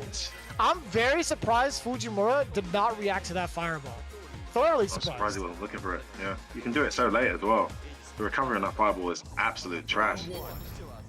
But Nemo read it well, man. Just caught him off guard. That is a very big win here for Kumamoto. A counter hit conversion off of the 2 crouching medium punches. Does get the handshake delivered in the air. He did get the flyaway mail, but here comes Kami. Here comes Fujimura. Abusing these normals again, catching the low counter hit and getting the whiff throw bait again. That's done. Try to anti-air. No, you don't. Oh, he does not let him get anything going. Fujimura, I know exactly what you're looking for, Nemo. Don't you dare. Medium kick, medium kick. Set point again, Vicious. 2 set points. Amazing set of trades there. Fujimura with a bargain, a 2-for-1 special. Now look at himself at match point. The dive kick does connect, and he's swinging for the fences. No critical lock to be found yet. He needs one more sequence to either get a stun or the kill, and it's going to be the dive kick. Oh my god, the stun is imminent, and it's there. It's going to be all Fujimura. Oh, so unfortunate for Nemo. It seemed like he made the right call a few times, but he just got absolutely smothered, and the emphasis on the trickiness of that matchup for Urien highlighted in emphatic fashion by Fujimura as he closes that one out and puts his team at a 2-0 lead, and I believe ultimately sends Kumamoto out of the Street Fighter League Japan 2021.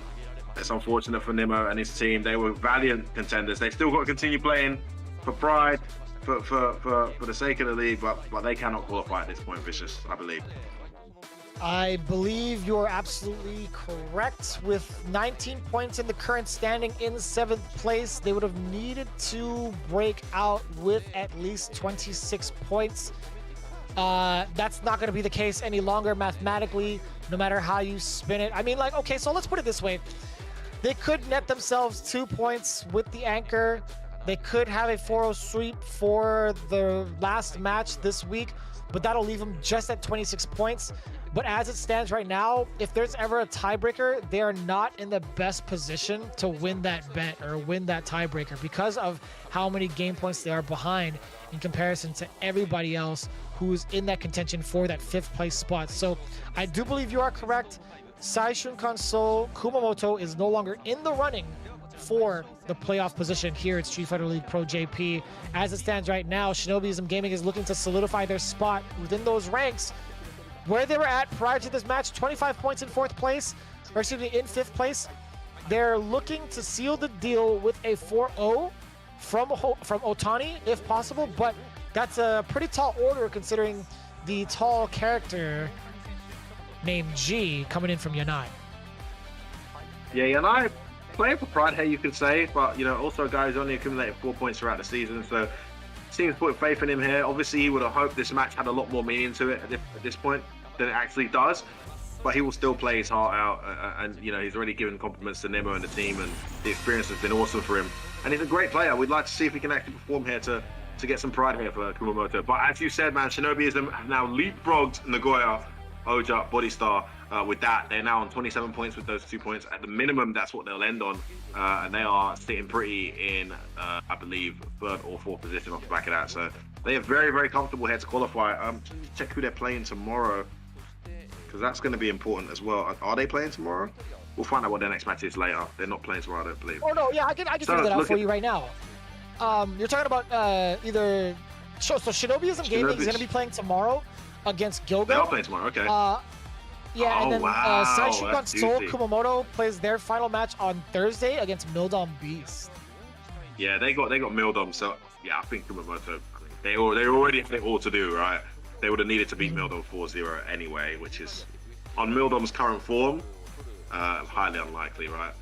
But still, there's gonna be a lot of pressure too. Yeah, coming in from like both Shinobiism Gaming and Nagoya Oja Body Stars, because they have the double headers, right? They have to play today and then tomorrow without dropping any sort of games. But as it stands for Nagoya Ojibwaisar, again, being 4-0'd, that's a lot of extra pressure being put on them because of the fact that they have to play tomorrow against V6 plus FAV Roto Z. But we'll get into that later. I got a little ahead of myself because of the implications here. But again, Yanai versus Ohtani, G versus Akuma. Talk to me, F-Word. What can we expect from this match? Well, you can expect a lot of air abuse usually from Akuma if you can, and very little margin for error if G gets going.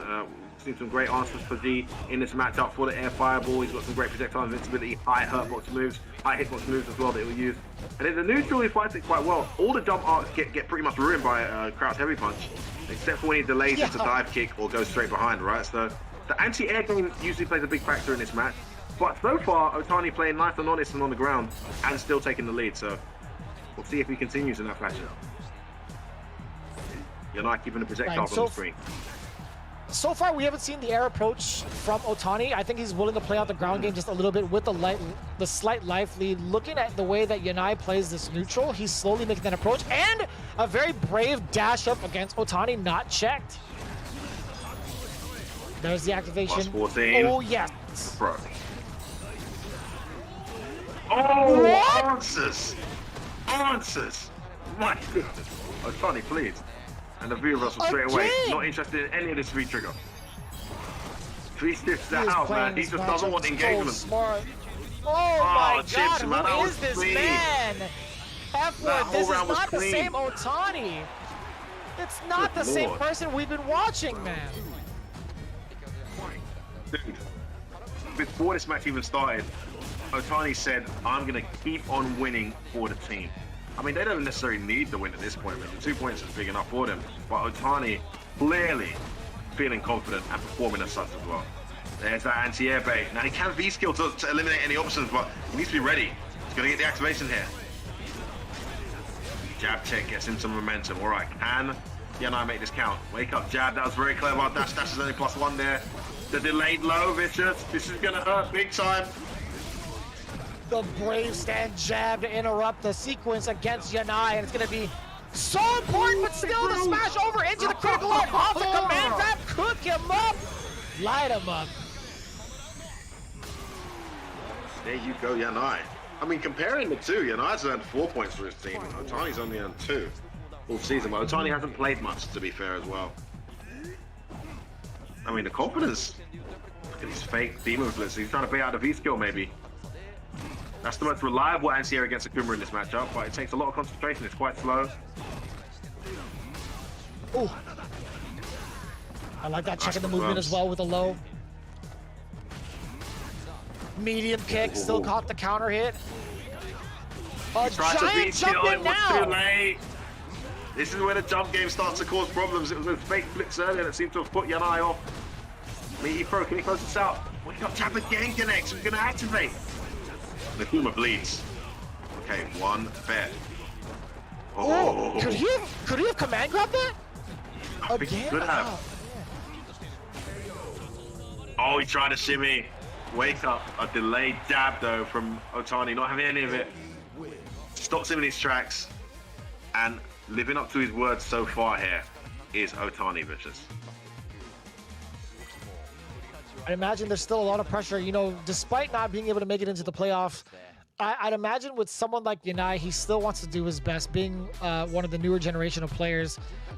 Trying to do his best in the league is all that he could really ask for, because he's been such a pivotal part of this team, momentum-wise and just entertainment-wise. I think Yanai has been one of the more explosive players we've seen so far in the league. And I thought it was like a real shame that we didn't get to see him play as much, because I think with the amount of experience that he gets over time, he could be one of the deadliest players just because of his understanding of the neutral and understanding of certain matchups. He's played phenomenally up until this point, right? It's just, I wish we could have seen him play just a little bit more. It's not quite over yet, as Ohtani is also in that same boat. We're starting to see him shine just a little bit over Team Seoul with that Akuma pick. He's been using Ryu primarily in his matches, but there's something about his Akuma. Femi, F-Word, I gotta ask you, what was it about his Akuma that shook Yanai so badly in that match? I think he was, I don't know if it was intentional strategy, but not taken to the air at all for an entire first round and a half really, really messes with G's, you know, warmth for anti-airing. So that was brilliant to just beat him on the ground, first and foremost. Then once G started getting some momentum, to start mixing in those empty demon flip jumps, and then catching with a jump, the jumping heavy punch you saw, he wasn't warm, he wasn't ready to anti-air it, and it was a huge turning point. I like the way that he's approached that, so that's one area that I think he did really well. Now, having said that, that got you to one game. I imagine our guy Yanai is going to be ready now for the anti-airs, so be careful not to abuse those jumps just because they worked in that final round of the first game. It's a good start on the ground though, again, because he's losing momentum. Ooh, big whip again, it's good at the end, no confirm. Are we going to see a V reversal to suppress the threat of the trigger? We see Yanai. He was creeping up. He caught the low. BX, no, you cannot go. Turning point. Massive, massive turning point for Yanai. So big for Yanai indeed. Massive turning point, as you just mentioned, because again, that momentum, catching the low from Ohtani might have him a little bit shook. Look at how much more passive he's playing, or at least defensive. He's moving towards the corner a little bit more a little bit more than ever before. Yeah, first time I've seen him able to walk Ohtani back. And then Ohtani's resorting to a fireball game that's slowing that walk forward down. It's actually working really well. Ohtani's changed his strategy on the fly a number of times now. I've been very impressed with his strategic approach to this matchup. Now he's happy to be walked back, but sticking the fireballs out a lot more. Walked into a light kick though, commentator's curse. Oh, he lets him get away with that jump out the corner. Yeah, maybe like an EX smash over would have been just fine. Yeah, it had to be. Yeah, I think that's what he was trying for. He must have missed his execution. Gets the hit though. That's just sound light kick. Checking with the lows afterwards and then buffering away with the stand light kick. And I like that V-shift break. Rare reversal from G. Yeah, sorry, V-shift break, correct. He's in the corner. What happened there? Let's go back throw. Jumps out. Counter hit. That should be it. Can he close this out? Yes, he can. He doesn't stop anything. Yanai finally slowing down his momentum from Ohtani. Able to register himself a game and get his team some pride here in their penultimate match in the Street Fighter League Japan 2021. This is pretty significant. I think this is going to be enough for Ohtani to pretty much bring it back to the lobby. I think Yanai checking the movement a lot more often. Of course, he was a little bit antsy and overzealous with the normals in the first round of game 2, but him checking the movement afterwards was way more effective against Ohtani instead of trying to counterpoke as much. If he is going to counterpoke, I think the lights are the way to go to bait out some sort of reaction against Ohtani. If you're going to swing with something heavier, you have to make sure it hits just like that within range. Do not whiff against Ohtani. And you know what? Yanai has taken a keen to it. Throwing the jumps in now. Oh, we wanted everything there with that back heavy punch. Just missed. There, oh, good stun racking ups. Oh, he tried to V-skill. No, you're not going to get a charge to the corner for the maximum damage. Doesn't even need it. Should be able to kill anyway. Yes, he is. Man, be looking implementing the jumps now, Vicious. You've seen that. He's been very, very difficult to read.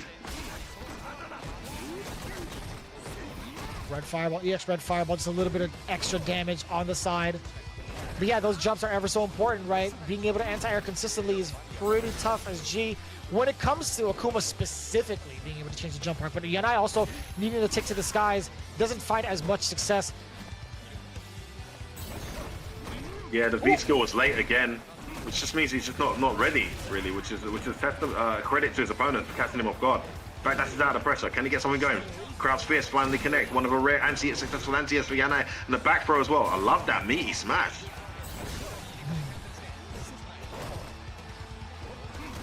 Okay, out of the corner there. One bar spent, well worth it. I love Ohtani's decision making when it comes to playing the fireball game. And so now Yanai getting that trigger activation, no V reversal to be had from Ohtani, actually just missed the mark. But still, he's trying to be antsy with it. Yanai is going to pay for it dearly. That was a reach. Okay, gets a hit. The V trigger should be spent here. Yes, it is. One hit away from the window. That's something you don't see every day. Oh, you reacted there, but it wasn't quick enough. Now we're seeing Yanai make the adjustments mid-match. trying to counter those fireballs, and he's walking Ohtani backwards again, Vicious.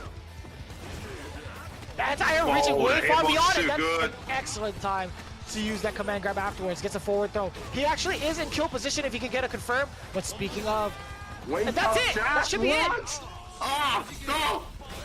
Stop that! The rare read. He anticipated the fear of the CA. Just did a dab on his wake up. Straight into that light command grab with the incredible range. I mean, if you're Ohtani, you're gonna be a bit annoyed. You're like, wow. What did I do wrong there? I mean, I delayed. Fair enough. I shouldn't have died. Yes, you died. Fantastic play there from Yanai. He's growing into this set, Vicious, and now he has the lead.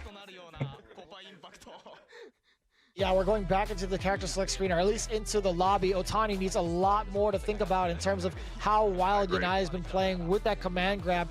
You know, he's willing to throw it out there every so often in neutral. We've seen him try to steal away turns by either dashing up or even slight stutter stepping forward with that command grab. But I think the biggest threat of that command grab is when the anti-air happens, for one, or on wake up. Again, we've seen those two factors already come into play. Yanai getting himself the second game, actually, yeah, the second game under his belt in game number 3. Ohtani, I feel like, can't afford to back down in the matchup. Putting himself into the corner defensively to play active defense and take away, you know, kind of play that annoying hit and run style, I think doesn't benefit him as much considering how much of a glass cannon he is and how much of a threat G is in the corner. So with that in mind, I'd imagine Ohtani would like to be a little bit more active in the counter poking department, but it's just so difficult with G because of how potent he is with those lights, right? He's been very successful when he's been the one going forward, right? We see a lot of players. Earlier, we saw the guy pressing the pace with Daigo versus Dogura was Dogura. Dogura was the one always moving forward, but he was losing. He was losing health moving forward. On this occasion, when Ohtani's been able to approach and push Yanai backwards, he's usually winning. Where it's turned around is he's found this way to walk him down and kind of drawn him into this fireball poke game, which looked like a good strategy for Akuma, but it's costing him ground, and he's ending up in the corner, and he's ending up in these areas where the surprise dash, tick throw, tick command grab's costing him health as well. Look, it's not going bad for Ohtani. I mean, these rounds are like to the wire, but he was dominating when he was able to push Yanai backwards. So whatever he's got to do to get back to that is what I'd advise, because otherwise, if the momentum continues in this fashion, Yanai should be able to get some significant pride for Team Kumamoto with a win here over Ohtani in the most important match of the set. We'll see how it plays out. Will Yanai get smothered into the corner earlier on like the previous games? Or will Ohtani back himself into the corner, allowing Yanai to get a significant advantage? We'll see how it plays out. We're seeing a lot more mid-range activity in terms of movement from Ohtani, right? He's not backing down as much as he was in the previous games. Now checking a little bit of the movement with the fireball against Yanai, and the normal does get clipped, and it's so important having the fireball at that range because of the sole factor that it knocks down. This is the sequence we were looking for, F-Word. We wanted to see him get caught, and now Yanai, he cannot escape the law. Just doesn't want to block, does he, Yanai? Anything to get out of it. Takes the throw. Surprise dash, and he cuts out straight away. Gets caught by the EX low. Okay, this is a legit setup. Goes for the jab. Love that option select. Such a good choice to get out of scenarios like that. Ooh. This is going to be tough. Ohtani did not want to be in this position, but again, the view reversal finds the mark, clearing himself out of danger temporarily, and the stand jab on the way down, the counter hit against Yanai. Excellent beginning for Ohtani with just a little bit of information from Yanai. Moving forward. So intimidating, actually. Yeah, he's done really good at forcing his man back, but you've got to be careful when you're trying to force back because of those lights. Runs into a light kick buffer, wakes up with an EXDP straight away, does Ohtani. No interest in being kept in that corner by Yanai. That might be the first one that actually hit on wake up because he's already seen Yanai block 2 of them in a row before. Oh no! Execution error. Decent punish. But positional advantage here is what's huge about that. Well-spaced fireball there, just caught him trying to press buttons. There's that light kick again though, it's just so reliable. Checking the low, and that's a perfect time to activate, but no view reversal. He's Here we go, a dead man grab. walking. Damage on the table, baby. Wow, set point Yanai. You know, we've talked about the usage of V-Reversal in particular matchups. This would have been so critical for Ohtani to just get rid of the meter instead of relying on the trigger for a comeback factor. I think, you know, getting rid of G's threats were way more important. Good confirm there from Ohtani, by the way. Crush counter now. Another one. Back-to-back. Yanai's pressing hella buttons. I'll wake up. Well, that's my corner, though. V-skill? No, just go straight through with the leg, of course. Invisible projectile. Oh, he gets out of fight again. Oh, he catches him. What was that? What happened? Oh my god. Look, this could be the end. He can't get hit here. No command grab either. Do not get checked. Oh my goodness. Oh, big hit activation. Won't get the meter in time for the CA, but we'll get the knockdown. Safe jump. Oh, nice choice. What if Yanai just responded with critical art? That would have killed. I'm not sure he would have got all the hits though, Vicious, right? Because he would have been airborne. You think it would? I think it would, because I think airborne it would have splashed. Yeah, it would have. I think it would have splashed forward. Oh man, it's definitely worth a try. Really need, definitely worth a try. If Jammers is awake right now, I need you to text him and be like, "Hey, can you test this theory out for me?" Because he would be the man to ask, to be quite honest with you. Oh, is that you asked before? Yeah, I'm available. Actually, that would have worked. Let's see if it works. Jammers is too clean. I appreciate it, Jammers. Thank you for lending us your knowledge and wisdom. We appreciate you. That's fine. That's fine. Never have enough. Thank you. The most distinct voice in the FGC commentary scene, my boy Jammers. Big him up. Without a doubt. He hates when I do his impressions. Only because it's so accurate. One of the brightest minds in Street Fighter right now, I feel like. Going into it again, Ohtani still having the upper hand in this corner. The big splash, crush, counter, damage incoming. Back to mid-screen. Command grab, Ohtani is going to be put into this corner now. Don't get grabbed. He knew it. That's a punish. He out. Hold this. Yanai. Step point again. Vicious. Worth talking about the dynamics here. This is actually quite an important points here. Needed for Team Shinobiism, right? Because they got 2 so far, but they're only on 27 points, which is just puts you what? Maybe like 1 point, 2 point into the qualification spot. They need the extra points here, and Kumamoto's threatening to ruin that. You're right, actually. Ohtani. They'll be far too close to not qualifying. Okay, big round here from Ohtani, much needed. A smash over into the delay back throw. Back throw. The wheel kick catches the bar. Ohtani, what are you doing moving? Okay. Oh, we should have had that. Perfect. Ohtani doesn't want any of the heat. Nice neutral jump.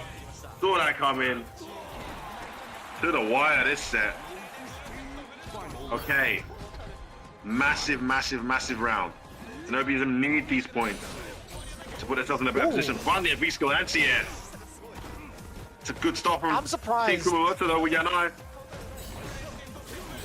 I'm kind of surprised Yanai didn't spend the critical art early, but I get he wanted the corner control as much as possible or early as possible, but Ohtani now breaking out of the corner. That doesn't give him that much space now, as Yanai is now in the corner himself. Forward throw. The stun is racking up. Oh, it hit. That was a great reaction, but it was too close. The hurt box extended as he activated and it hit. Big V reversal. Waste some of that V trigger. Neutral jump works out. Ohtani being slippery here. He saw the neutral jump, he was ready for it. Oh, that's not come in. Customer's run the wake up. Is this it? Next hit probably wins. Knockdown. Oh, that is it! Yanai gets it! He's not even the wake up down. Tick, bro. Tick, come on, grab. Oh, poor Ohtani was looking so confident to get his team another 2 points and put them in a position where they were pretty much almost guaranteed qualified. They are now on the cusp of not qualifying, just a point or two into that top 5 where you need to be, and that's where it's going to end. Fantastic result for Kumamoto, and you can see what it means for the team there, can't you? That is the biggest blow they could have dealt to Shinobiism Gaming, right? Getting that draw. It may not have been a win, it may not have been a loss, but I'll tell you what, it is significant enough to put Shinobiism on the cusp of falling short in the playoffs. And you could tell a little bit of stress from all sides in Shinobiism Gaming, where it's all smiles, which is pretty awesome to see, honestly, with Saishunkan Soul Kumamoto having that much faith in their anchor from the Young Guns. Let's take a look at this particular moment here. 50% all across the board when it comes to anti-airs, as well as invincible reversals from the side of Ohtani, falling just short barely. But Yanai, again, 4 out of 14. We literally prefaced this matchup with how hard it's going to be to contest Akuma going airborne. And you can see it from the numbers itself. They don't lie. 28%, I'll tell you what, but still... Important to highlight there, Vicious, those 4 came in the much later stages. I believe they were in the last 2 games, right? So the majority of the terrible anti-airs cost you a couple games.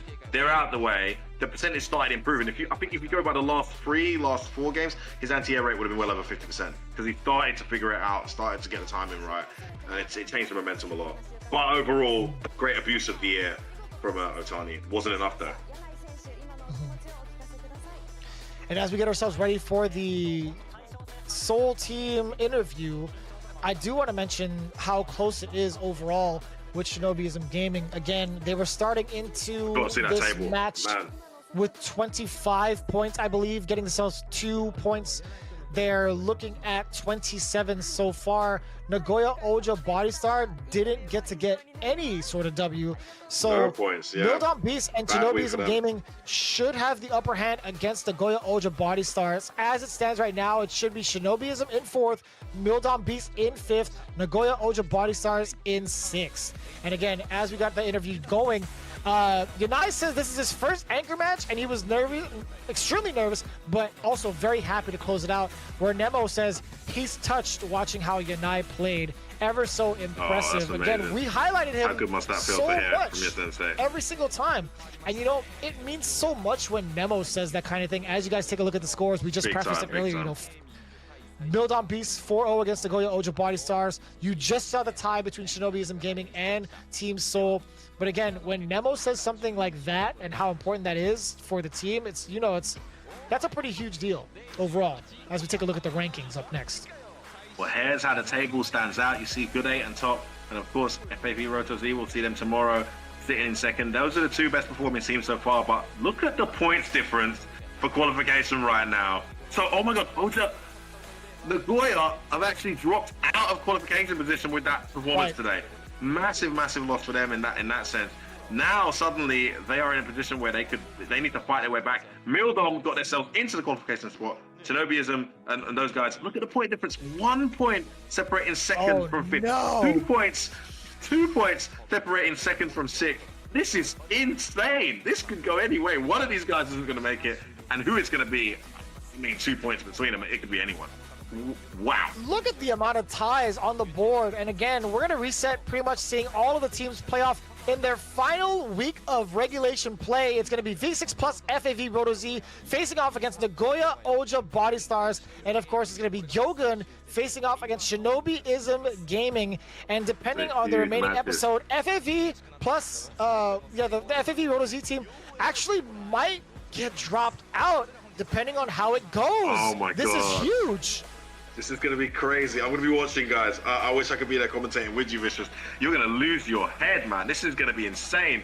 All coming down to the wire to decide who gets that qualification position. One of those 4 is not going to make it. Woo, intense. Very intense. You see what's on the line here. I'm going to take the time to be selfish right here. First, real quick, F-word. It's been an absolute pleasure commentating with a legend as yourself. We're so glad to have you for this particular broadcast and how much it means to everybody in the Street Fighter community. Again, we hope you all have been enjoying this week's matches. It's only the beginning of the end. We have 2 more days, and we'll see you for the next one here at Street Fighter League Pro-JP. Take care.